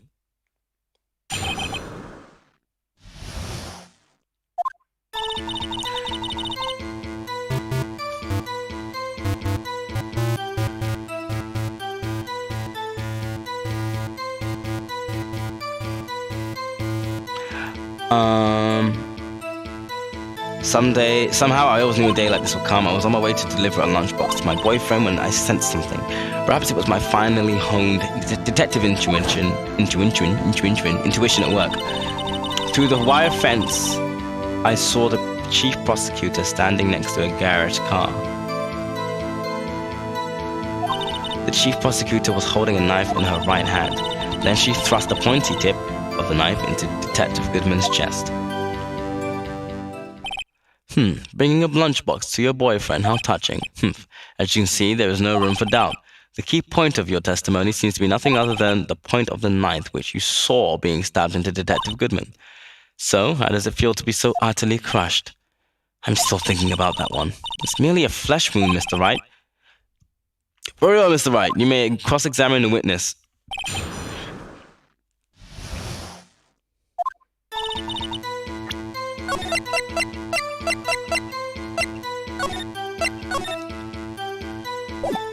Alright, somehow I always knew this day would come. I was on my way to deliver... Oh, wait, no, wait. Okay. How did you know? I respect the prosecutor's basic abhorrence of crime, yet their methods are ugly and twisted. Twisted methods would always lead to tragedy. The lunch lady's uninformed opinion is duly noted, given that they are used to erase and inconvenience evidence at their whim. Killing off a detective that knew too much is merely an extension of that. Miss Starr, do you have something personal against prosecutors? I felt that I had found my dream job when I became an investigator, and if I hadn't been laid off by those prosecutors over there, I'd still be one. Laid off? She was fired. To me, prosecutors are nothing more than worms. Sorry, I'm swapping shoes because I was wearing my big heavy shoes from when I went grocery shopping. I'm swapping to my lighter ones.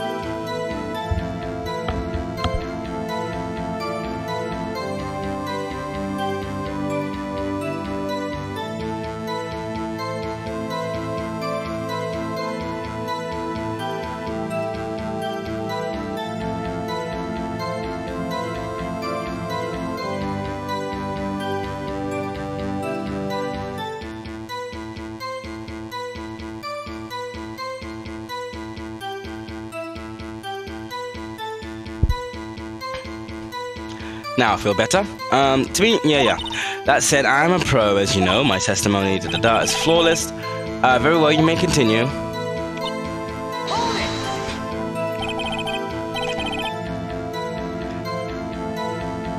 This boyfriend, he's the detective, not that boyfriend, the security guard. So why isn't the security guard a witness? You have several? Yes. This boyfriend, that boyfriend, the other boyfriend. Care to join? The yet another boyfriend position is still open for applicants. I'll stick with the lunches, thanks.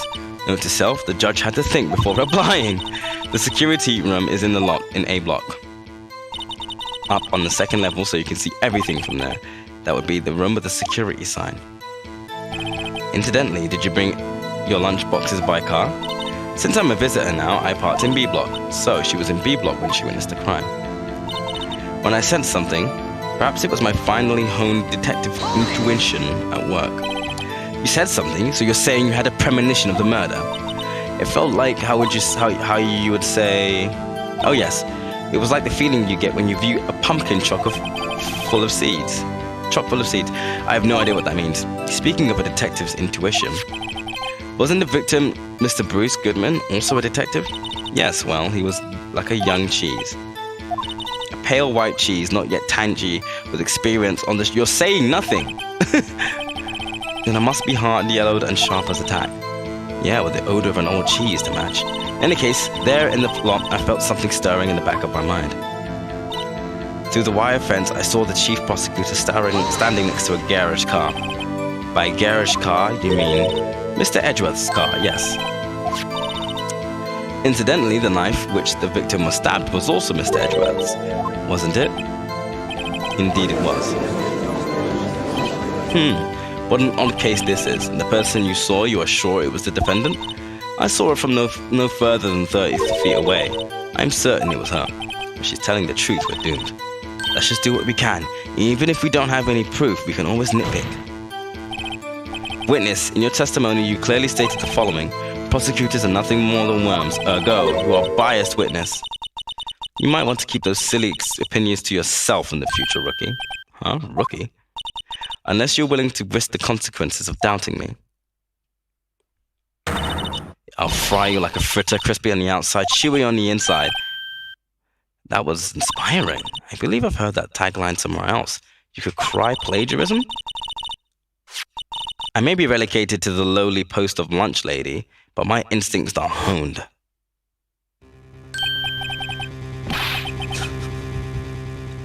There's a fucking photo? There's a fucking photo! The moment I witnessed the crime, my reflexes took over and snap, I took a picture. In fact,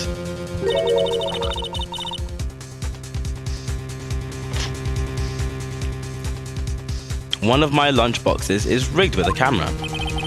I suppose that's more exciting than just hanging it around your neck. Witness, why am I only seeing this photograph just now? So even he didn't know. You think I'd show it to you, a prosecutor? Think again. My boyfriend works in the photography division of criminal affairs. Well, this is most certainly the defendant. Uh-oh, well that's unmistakably Lana Skye. So what was the defendant doing at the time? Is that going to evidence? Yes. The chief was holding a knife in her right hand. Tell me more about this knife the suspect was carrying. Well, let's say the blade was about 4 inches long, which matches. Yeah.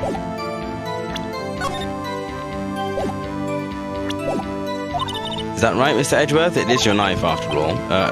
Yes, it's about that, right?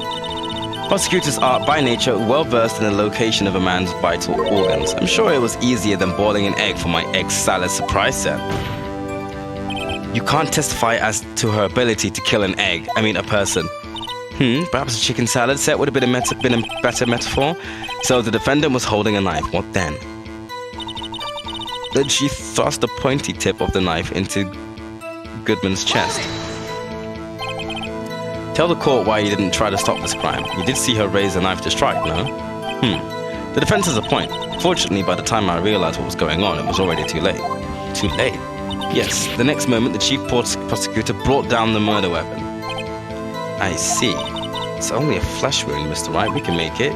You said that before. Anything else? Scientifically speaking, Mr. Starr's testimony is flawless. Sounds pretty fatal to me. What do we do? Is this it? Is my sister guilty? Let's just keep our heads cool and press the witness a bit, shall we? For some reason, having her panicking next to me makes me calmer. Somehow... Oh, that was it? Okay.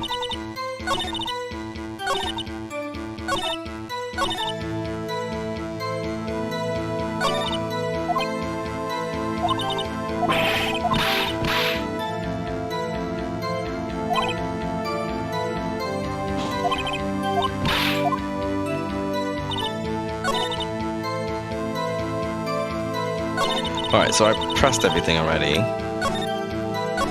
So I'm gonna press shit again.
Not sure what to do here, actually.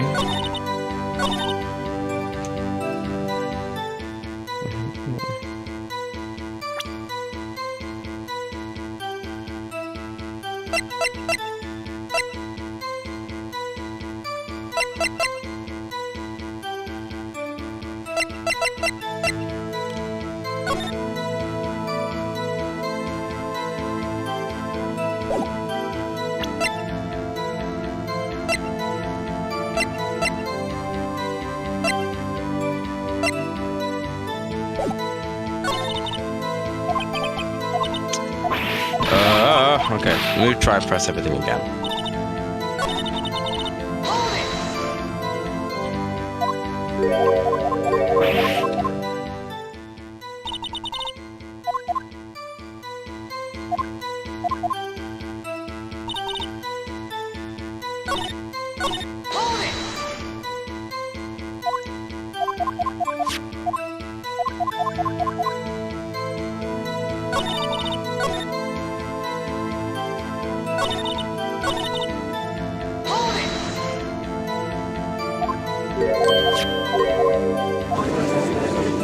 I feel like I need to use that photo.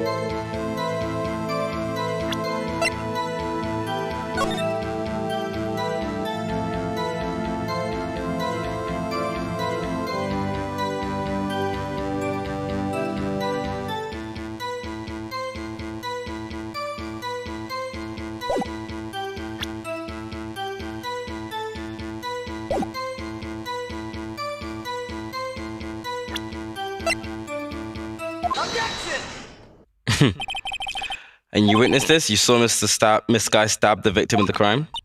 But with the knife? As I've already said, yes, I swear it on my finest salmon swallow. They've got a lot of sprites for these lunches. I'm sure that is a fine lunch. But isn't that odd? Look at this photograph. This is the photograph you took at the very moment of the crime, is it not? And why is Miss Guy not holding a knife? Mr. Edgeworth, your thoughts? Man said objection. He's tired. He's tired. Just meant objection. Yet it was still stronger than your ever feeble mind, Mr. Wright. This photograph was not taken the moment before the stabbing. It was taken after the stabbing. And how could you tell that? Blood splatter. Huh? See the dark crimson stains on the chief prosecutor's coat? But it's a black and white photograph. Ah, yes, it's hard to tell, but this could be blood. Well, Mr. Wright, I see no problem here. No problem, except you. Mr. Wright, are you just going to sit there and take that kind of abuse? You got a better idea? I raise an objection. And I confidently do that as I save. Wait, that contradicts what the witness said in their testimony. Namely, the moment that she took the picture the moment she witnessed the crime. Well, it seems I was slightly unclear. My apologies. That's it. If you run out of lunch, you order seconds. Problem solved. If you don't like it, try ordering the jumbo size from the get-go. I didn't have time to stop her. Prosecutor Sky was cold, calculating like a robot. She killed without pain or remorse. It was a premeditated murder.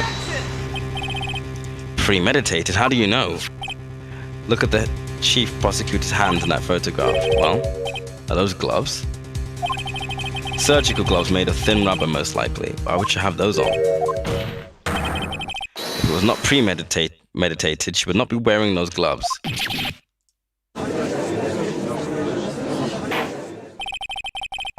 These gloves do seem to tell a tale of premeditation.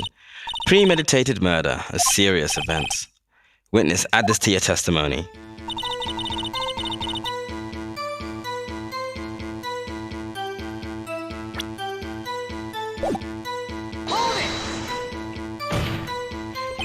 What if she was just in the habit of wearing gloves, like driving gloves? The gloves were admitted as evidence when the defendant was arrested. They were rubber gloves, the kind used for autopsies. In other words, when the prosecutor came to the scene, she came to do murder. It's the only possible conclusion one could make. Everything was planned. It was a premeditated crime. Impressive. I'm sorry they took you off the force, Mr. This is bad. She's got them all thinking this was all planned. If she can prove this claim, the trial's already over. I've got to think of a way to show this wasn't premeditated.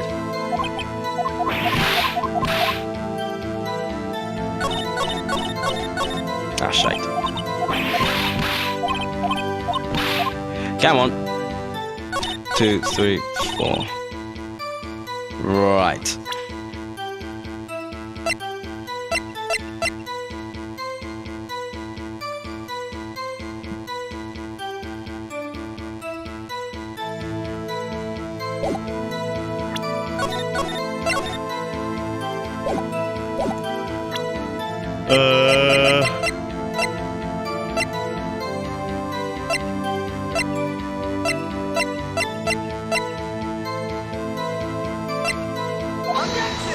Nope.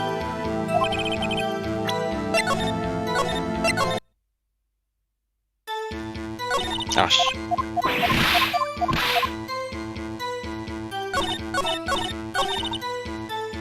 The murder was planned. The rubber gloves prove it.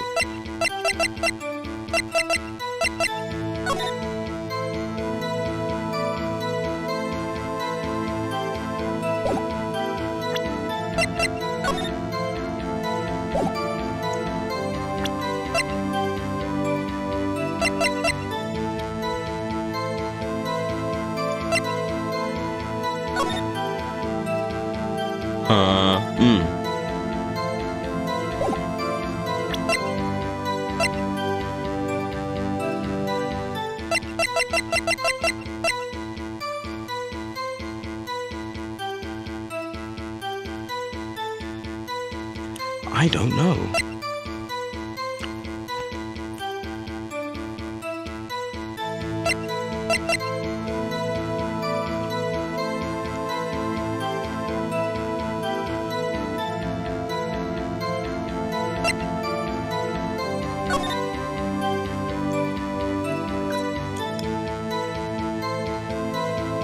Six 7S, 12 December 2nd.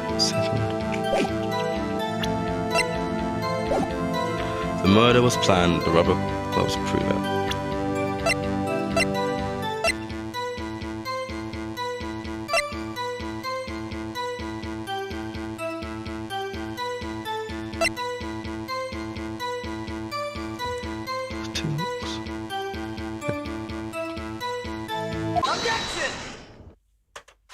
I read the toolbox bit, and I was like, yeah, wait, hold on. What? Yeah, it makes no sense because it all hinged on Edgeworth showing up and his car showing up. And how did she get the knife from the toolbox? That's what I'm thinking. Are you trying to test me? I sell lunchboxes for a living, you know. That's a knife. The knife that was in Mr. Edgeworth's trunk. Indeed, it is my knife. What's with this case? The defendant is the chief prosecutor for the district, right? I mean, are you prospectors by people? The defense has a request. We ask that the witness provide an accurate testimony. What's that, rookie? In your testimony, you stated that Lana Skye planned this murder, and that's why she was wearing those special gloves. Seems like a natural conclusion to me. The gloves do indicate planning. However, why would she not also prepare the most important thing, the murder weapon? Oop, got you. This knife just happened to be in the trunk of that car. Ladies and gentlemen, if you're going to plan the murder, you don't forget the weapon.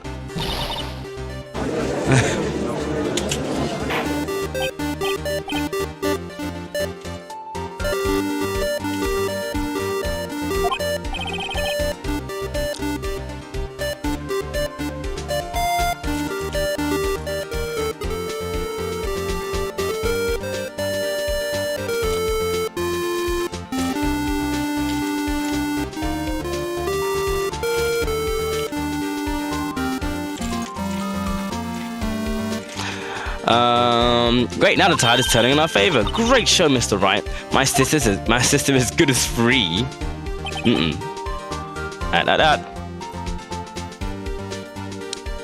Right.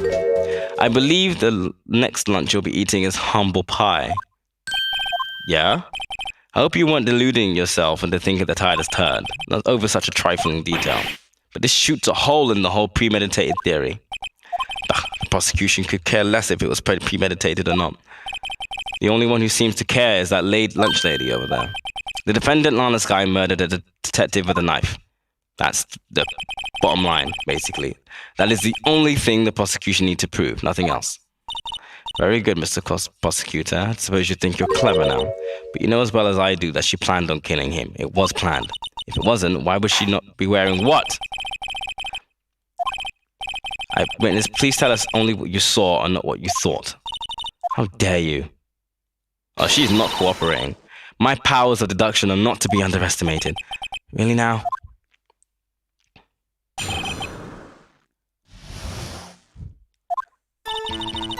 Lana Skye intended to murder Detective Goodman. That's why she called the victim all the way to the prosecutor's office. It's interesting that we can't see Goodman. properly. That's why she called the victim all the way to the prosecutor's office. I'm sure the chief prosecutor had a grudge against the victim. Nothing else could drive that human machine to plunge the knife in again and again.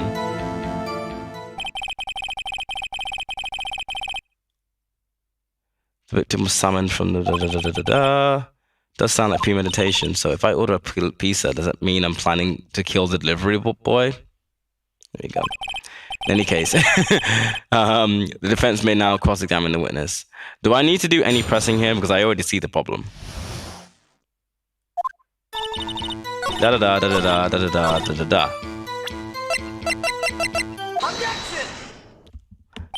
You say again, she stabbed him again and again, but you couldn't have witnessed that. Are you testing me? Then I'll test you. With my moss surprise, I'm afraid the moss is growing under our feet as we wait, mister. Ooh, she don't like that. What do you mean? I shouldn't have to explain this, but take a look. The autopsy... even Edgeworth is calling her out on her bullshit. The autopsy report states that the death was due to a loss of blood from one stab wound. You're right. Good show, Mr. Edgeworth. What a hunk. He's my hero, really. What about my objection? No one noticed? Well witnessed? Is that Rice and Catch-Up? You got the crime scene set, right?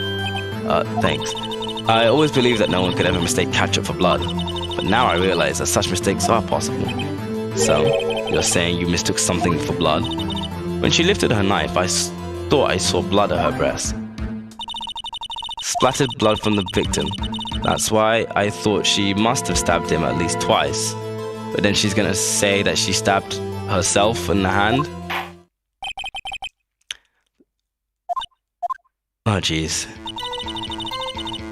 Her red muffler looked like blood to me. That's how ghastly the whole scene was.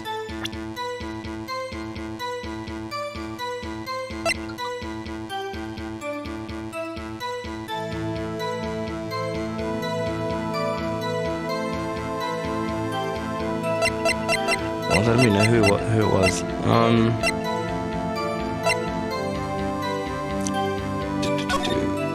Muffler, but she wasn't wearing one. Do I need to stop it?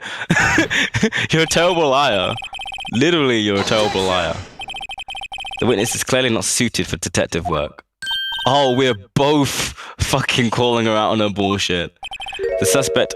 Why are you taking my Edgeworth? I'm glad we're on the same wavelength, but please don't steal my thunder. Please don't steal my please don't steal my thunder. This person does not know how to lie. But that, oh no! Only a professional lunch lady could be so utterly clueless. Congratulations, perhaps you found your true calling in life. Wow. Harsh words. What? That was my objection. Anyway. Well, now where were we? The witness has given us an entertaining interlude, but back to business.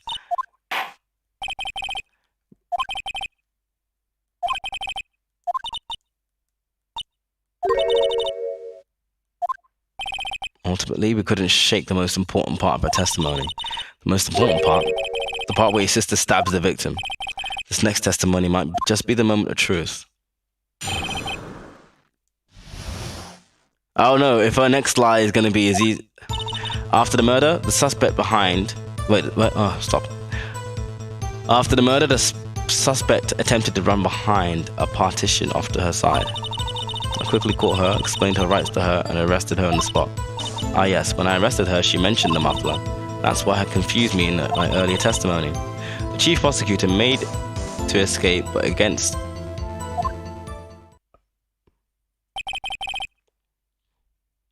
You're quite determined about the scarf. I strike like a snake and bite like a cobra. That's me, Angel Star. That wasn't a very good metaphor. First of all, a cobra is a kind of snake. Don't bother me with details unless you want to get bitten.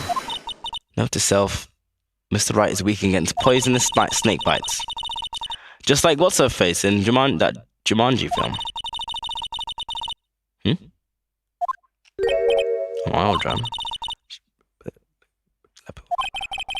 Yeah, what's the right cross-examination? There's layers to this one. So I'm gonna save.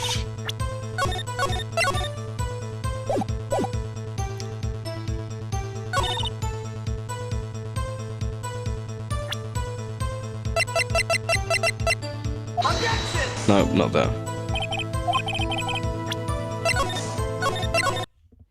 I may need to press a little bit. Did she?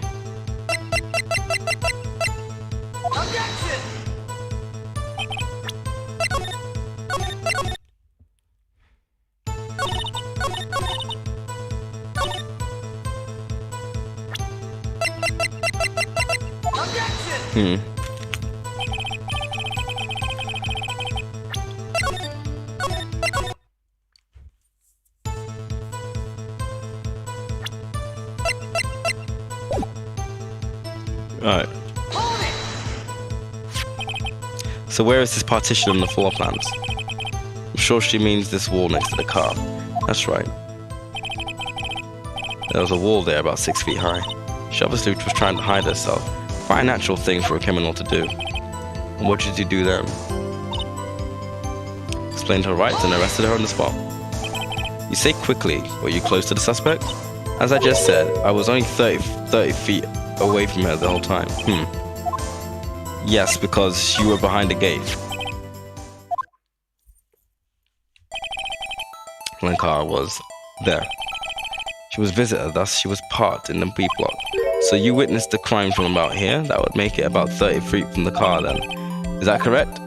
Yes, that's right. But there was a chain link fence in front of you. I went over it, of course. Amazing, the cough-up queen, lunch lady, athlete indeed. It would have taken her a little time to climb over the fence. She couldn't have gotten to my sister that fast. Yeah, that fence was about 9 feet high too. So how did Miss Sky not get away?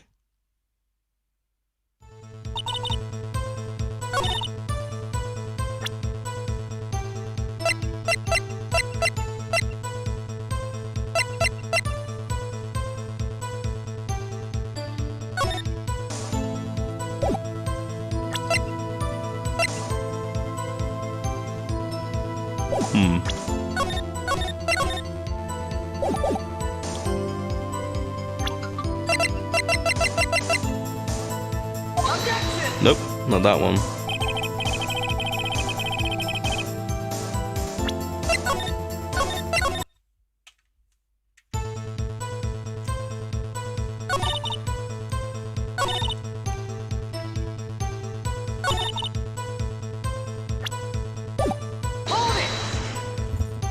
She mentioned the muffler. What exactly did she say? I remember exactly. If I remembered exactly, I would have told you in my testimony. Cheeky.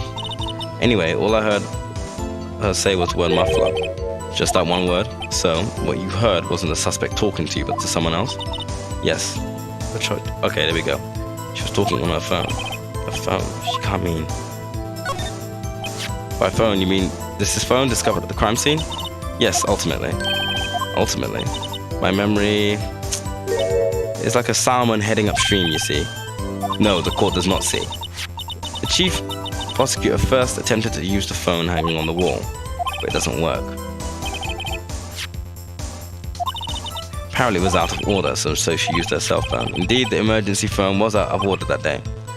Good witnessing, witness. Good witnessing? When? Whatever happened to good testifying? You should of course add this to your testimony. The things I do to please this rookie defense attorney.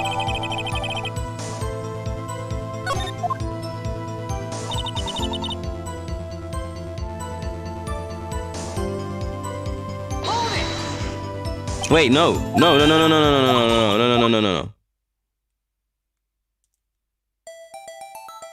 Yeah, sorry, yeah, I just realized, the wall. You wouldn't be able to see her.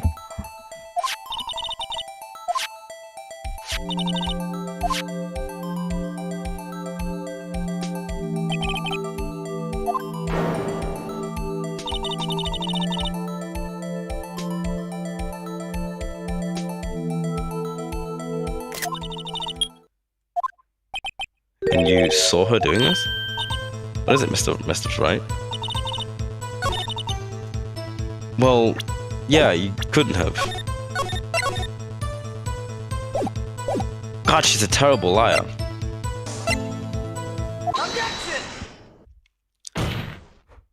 Miss Star, I have to conclude that you have a personal grudge against Lana Sky.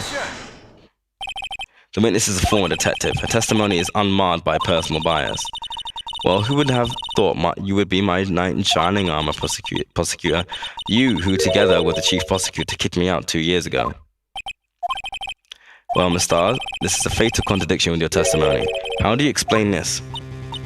I don't know what you're talking about. Mess with me, and I'll make you cough it all up. Let's look at the floor plans. You said you witnessed the crime from this point. However, if that's true, you couldn't possibly have seen Miss Sky making that phone call. I believe you see what I'm getting at. That emergency phone was on the back side of this partition. If indeed you were in B block, you couldn't have seen it.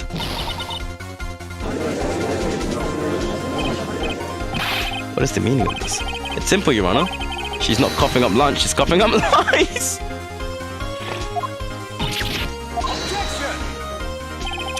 That's quite a claim, Mr. Wright. Perhaps you will allow me a question.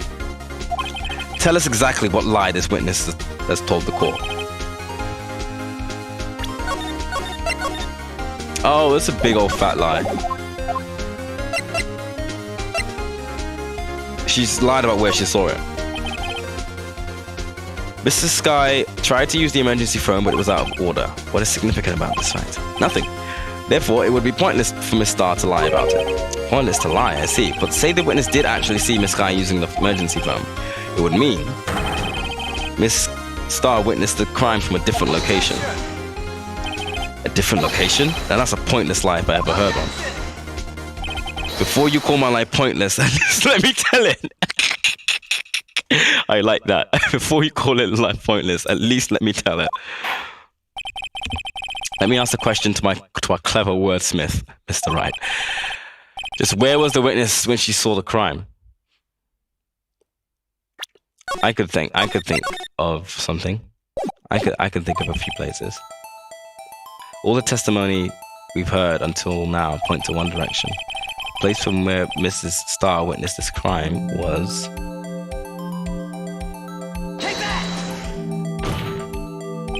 This is the only place where she could have been. The security guard room?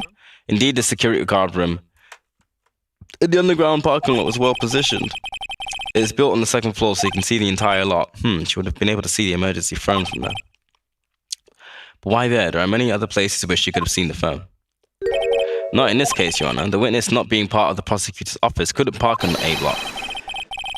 The only place where she could see the crime and the back of the partition is here. I remember in your testimony you said you brought lunch to your boyfriend room in the security guard room, right? Well, Miss Star, how many years have I been getting the better of men? To think that the tables have been turned. Today a man has gotten the better of Angel Star. You're just a shit liar. What have you done? You used to be a detective, you should know better. I'm not turning back. The guilty will be punished, and I'll do what I must to make sure justice prevails. The guilty, is she talking about Miss Sky? Doesn't this strike you as odd? Why did Miss Star lie? It doesn't make sense. Yeah? She could have just said she saw the crime from the security guard station. It wouldn't change anything. Exactly. This photograph tells all. It was the defendant who stabbed the victim. The truth still stands. It still stands? I disagree. If a witness is found to be lying, they're guilty of perjury. She knows this. She wouldn't risk that without a good reason.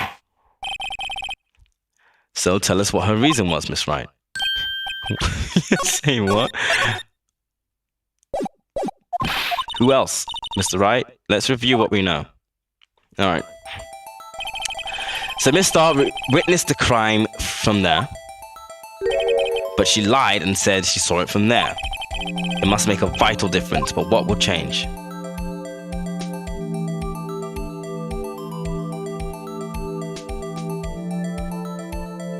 Angle of view to the crime. Why the angle at which she saw the crime would occur would change. The angle, what do you mean? Well, the security guard station is on the second floor, and she would have had to... What? And this is important, why? Oh, I fucked it, didn't I? Yeah! I fucked it.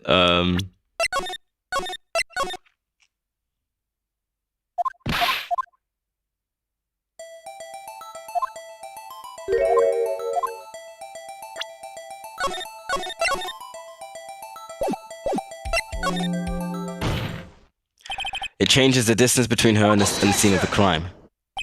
My condolences, Mr. Wright, but one look at this picture and it's quite clear. Objection! What she saw is not in question here, but what matters is the time it would take her to reach the scene of the crime. Miss Starr, you witnessed this crime from the security guard station. Now, how long did it take you to go from there to the scene of the crime where you arrested Miss Guy? Well, witness, you, yes? You ordered the squid wheels, right? I'd actually take that, not gonna lie. The quality of my lunches has gone from low to inedible.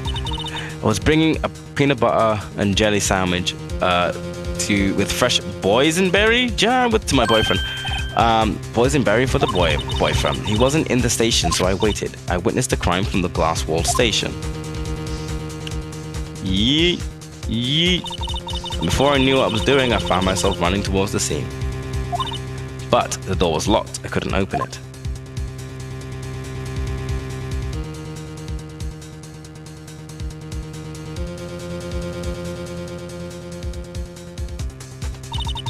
That's why I had to go through the visitors parking in B block. That's quite a detour. Probably took me at least 5 minutes to get to the scene of the crime.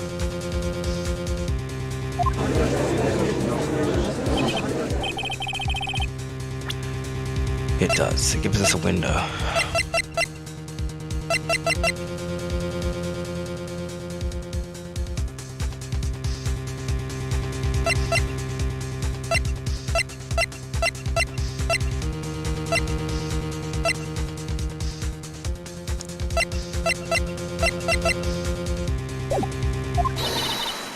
But it was that woman over there in the defendant's chair who stabbed him. I know it. I have photographic evidence. I swear it. I swear it on my finest plastic spork. Would you like another caviar lunch? Absolutely. I think I do. Objection! 5 minutes between 5 minutes between witnessing the murder and the arrest. Think about it. You can make pasta in that amount of time. If you like it, especially if you like it al dente. I've got lunch boxes that tie pasta into knots, rookie. A 5 minute blank. Isn't that strange?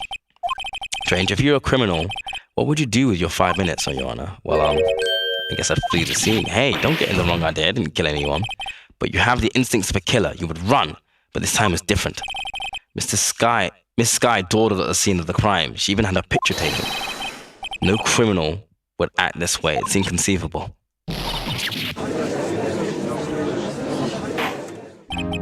Well then, seems we've come to the end of this testimony.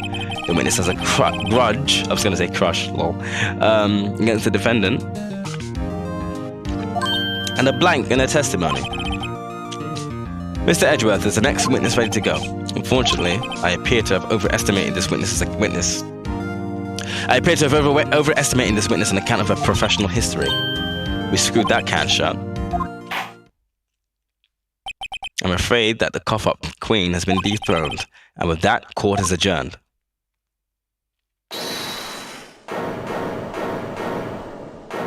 Oh, not going down without a fight.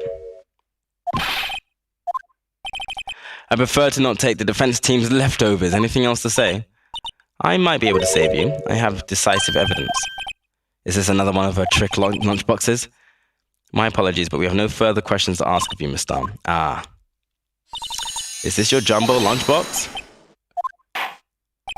Out of deference to the witness determination, I'll allow one more testimony.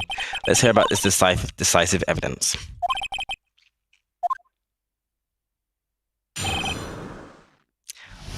I'm all for the challenge. Let's go.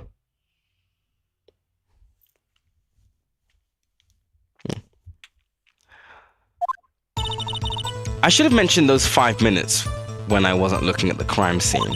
And now, to the matter of the victim's shoe. Did I not bring this up? 2 types of blood were found in the shoe. One, of course, was the victim's, and the other blood type matched that of the defendant, Miss Lana Skye. This shoe proves it. It's flawless, decisive evidence. Where the fuck did you bring that from? Try Lunchland for all your lunch and decisive evidence needs. Objection! Witness, what's the meaning of this? Why is this the first time I've heard of this evidence? Simple. As I've already said, I don't trust you with evidence, Mr. Edgeworth. That's why I took the liberty of investigating this myself. And you had blood tests performed? Didn't I mention I have 3 boyfriends in forensics? In any case, Your Honor, I can't accept this as evidence. What? You must know the 2 rules of evidence law. No evidence shall be shown without the approval of the police department. In other words, this shoe is illegal evidence, at least for the time being. Is that right, Mr. Wright? It seems so. Edgeworth sure is celebrating. Not so fast, Edgeworth. Don't forget, I used to be a detective. As I mentioned previously, the shoe has already been tested by a member of the forensics department. As you can see, it was approved by the police department as of today. Even the general public can produce official evidence, Mr. Edgeworth. Ooh, he's rattled. He doesn't like that. Is that right, Mr. Wright? Seems so. Edgeworth is looking pretty sullen. You could at least study some evidence law, really. The prosecution's complaints notwithstanding, it appears this evidence satisfies the first rule of evidence law. However, it seems you have yet another count against you, witness. Anything to ensure that the guilty are properly judged. Okay. Whose shoe? Oh, his shoe. Very well, Mr. Wright. You may cross-examine the witness.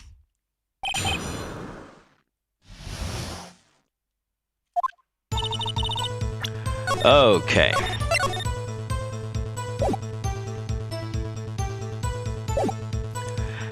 I should have mentioned the those 5 minutes when I wasn't looking. See,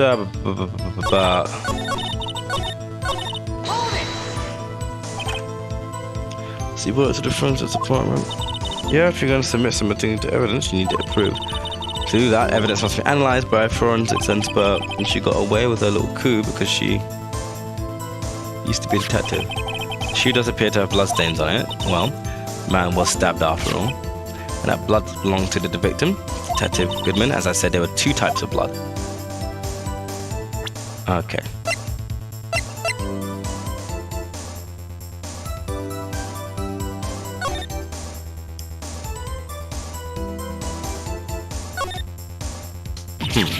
There's blood here too, on the sole of the shoe. It's got to be the victim's. He must have stepped in a puddle of his own blood. Oh, this blood is terrible. This blood might be an important clue.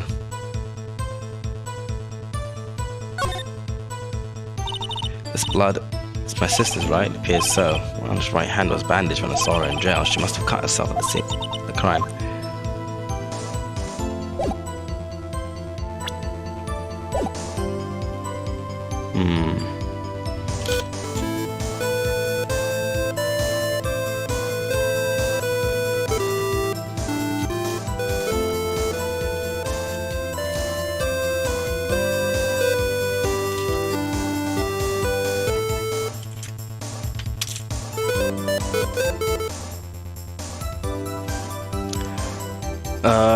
Another blood type matched that of the defendant, Miss Lana Sky. Alright, well, okay.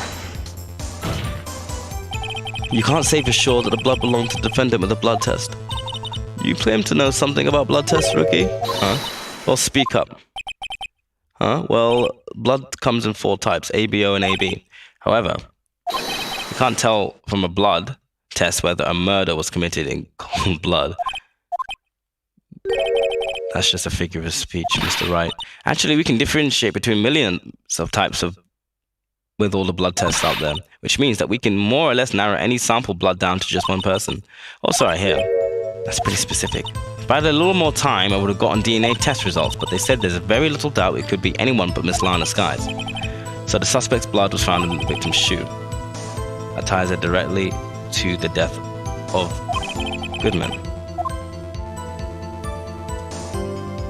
The shoe proves it. What if I said something really silly? Actually, shite.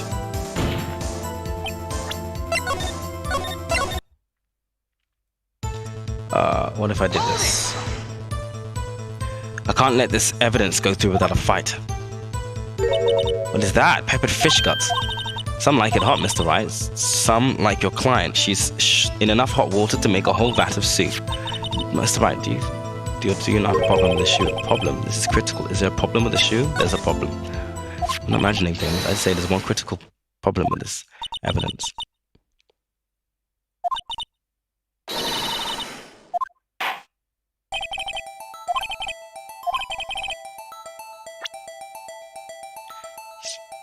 Whose blood is that? Take that! I wonder if you notice there's blood on the bottom of the shoe. Don't mess with me, rookie, or it will be your blood on the bottom of my shoe. Indeed, there was quite a bit of blood on the bottom of the shoe. Makes sense, the victim was stabbed with a knife. What could possibly be contradictory about blood at the bottom of the shoe?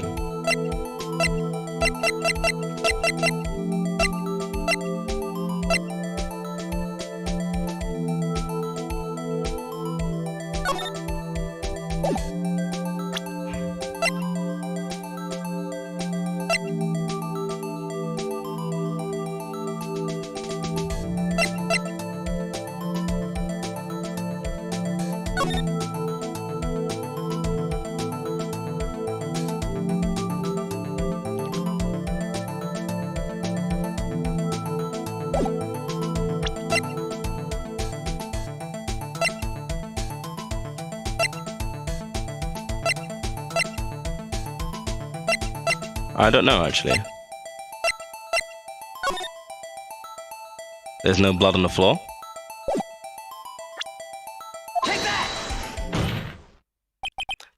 The problem lies in the footprint. The footprint? Note that the bottom of the victim's shoe is covered in blood. Then, isn't it strange? Why weren't there any bloody footprints found by the scene of the crime? As you can see, there are no traces of any such footprints at the scene of the crime. That contradicts your claim about the shoe. Edgeworth, this picture only shows part of the floor, so there could have been bloody footprints.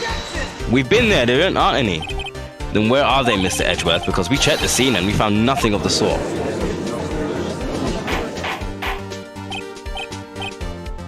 Well, witness? What?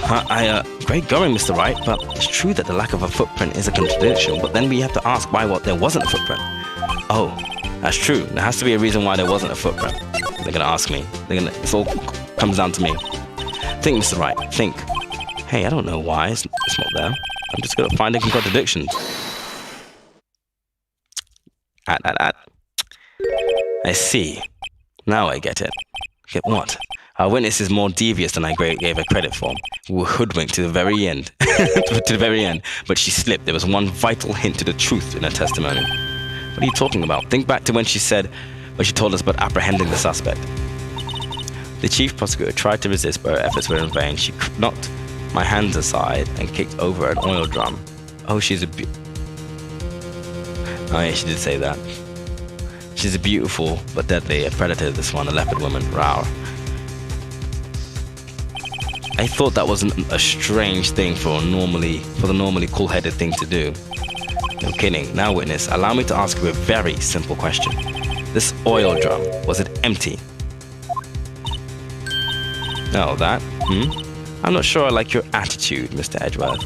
Though apparently you're not the slowest conveyor belt in the lunchbox factory. Witness, well, was the oil drum empty? The oil drum kicked over by the chief prosecutor was brimming with water.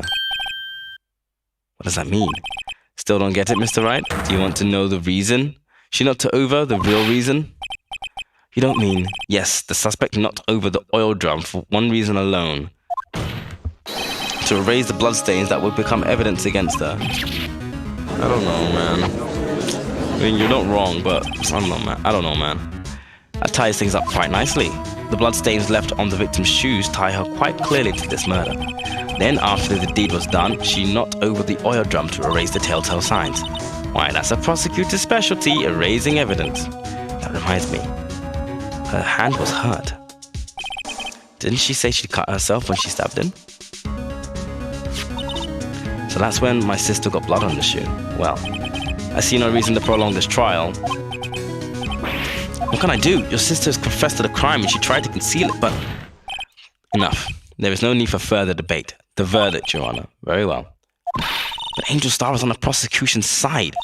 She could have been lying about the water. This court finds the defendant, Miss Lana Sky, Douche, douche, douche, douche. Little girl, what did you just say? Oh, she did not like that. Did you say... She did not like that at all. Did you say that I, Angel Star, was on the prosecution's side? Well, yeah, you are. You're saying my sister hid evidence by erasing the bloody footprint. Well, I thought you'd had your fill, but here you are demanding a second helping. Another lunchbox. A lunchbox called evidence. Objection! The time for deliberations is past. Any further comments and you'll be held in contempt of court. Your threats don't scare me. Look at this.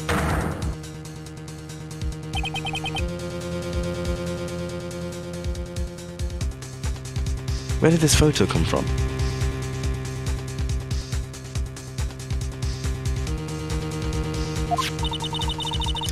I had it just in case anyone had the gall to suggest that the white shoe didn't belong to the victim. I see no room for error in this. Look at the asphalt. Hey, it's clearly wet. Erasing the last trace of doubt from the court's mind. Immediately after the murder, the crime scene was washed with water. I'm sorry, Mr. Wright. I guess I couldn't help after all. It's not your fault. I knew I couldn't win this case from the beginning, and it seems that this is what your sister wanted anyway.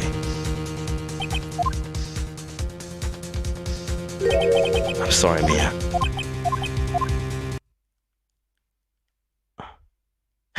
Okay, it's happening again. Right, wet or not, don't be so quick to throw in the towel. Get yourself up off the asphalt or the dirt. Don't give up, not until the bitter end. Are we gonna do a spitball special? It's like a fastball special, except you just keep rolling with the punches until eventually you land on something great, an epiphany.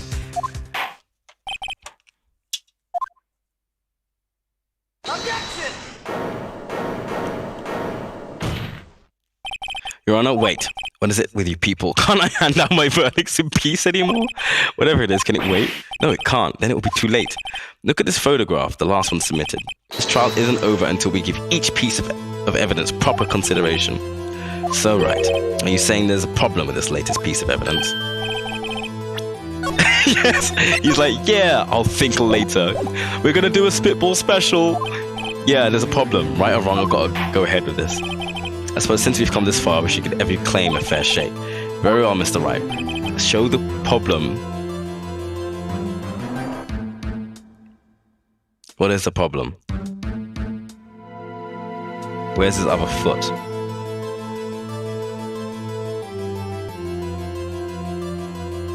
Oh! His shoe is not even in the water! Wait, that which makes sense. No, wait. No, that's fucked. Hold on. It's probably... Oh shit, it's not that.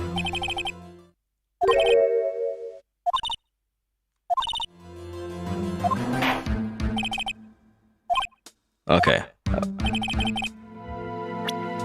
I was wrong. I thought I had it. Wait, hold on.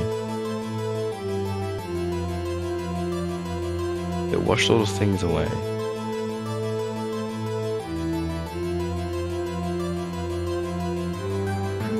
What's this? Take that!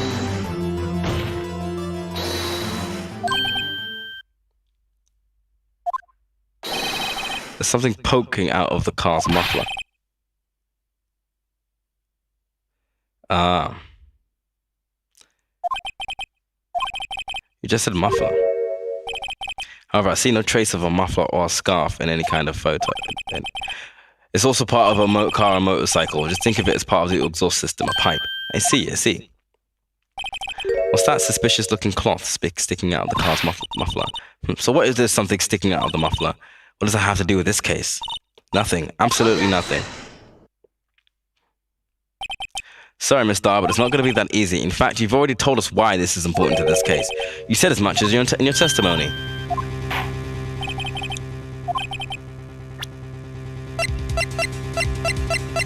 Take that! Miss Starr, recall your testimony for the court. Ah, yes. When I arrested her, she mentioned the muffler. That's what had me confused in my earlier testimony. Muffler. Yeah. Could it be that the muffler you heard mentioned was actually this exhaust pipe? If so, that means this piece of cloth is vital evidence.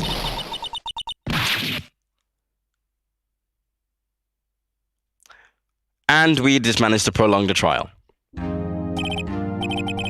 Well, it seems we have to suspend the proceedings. Suspend? I find myself wondering about that piece of cloth. If we leave any question unanswered, we would do a disservice to the law. Have the car at the scene of the crime inspected at once. Bring me that cloth. The verdict will wait until after we've seen all the evidence. Agreed? I suppose so. Whew, that was close. But I think we made it, at least for now. This court will adjourn for a 30-minute recess. It's lunchtime after all. There's more? Well.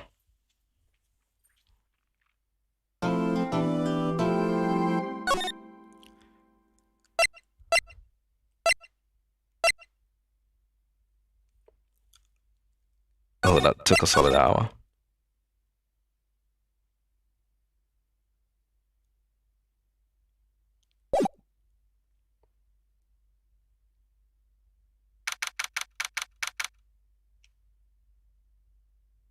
Cool. Well,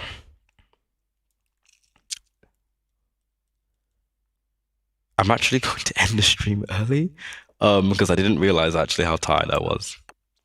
Oh, what's going on?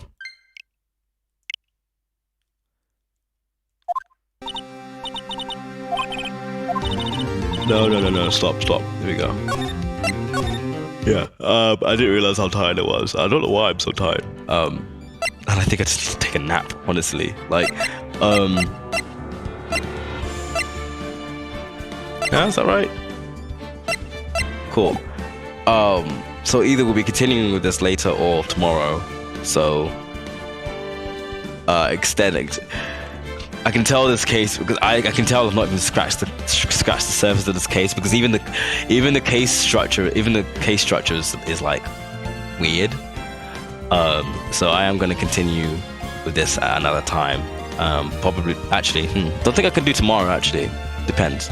So most likely Thursday or over the weekend, we'll continue with this. We'll see. I'll let you know. But I am actually incredibly tired, and I do think I need to take a nap. Otherwise I can't entertain you to the best of my ability. Let me see what's going on here. All right. Okay. Yeah, no, that's me for today. So thank you all for watching, those lurkers in the stream. I will take a nap, and I will see y'all maybe tomorrow. Depends if the thing that's going on tomorrow isn't happening. Otherwise, Thursday. But yeah, take care, stay safe, and stay awesome.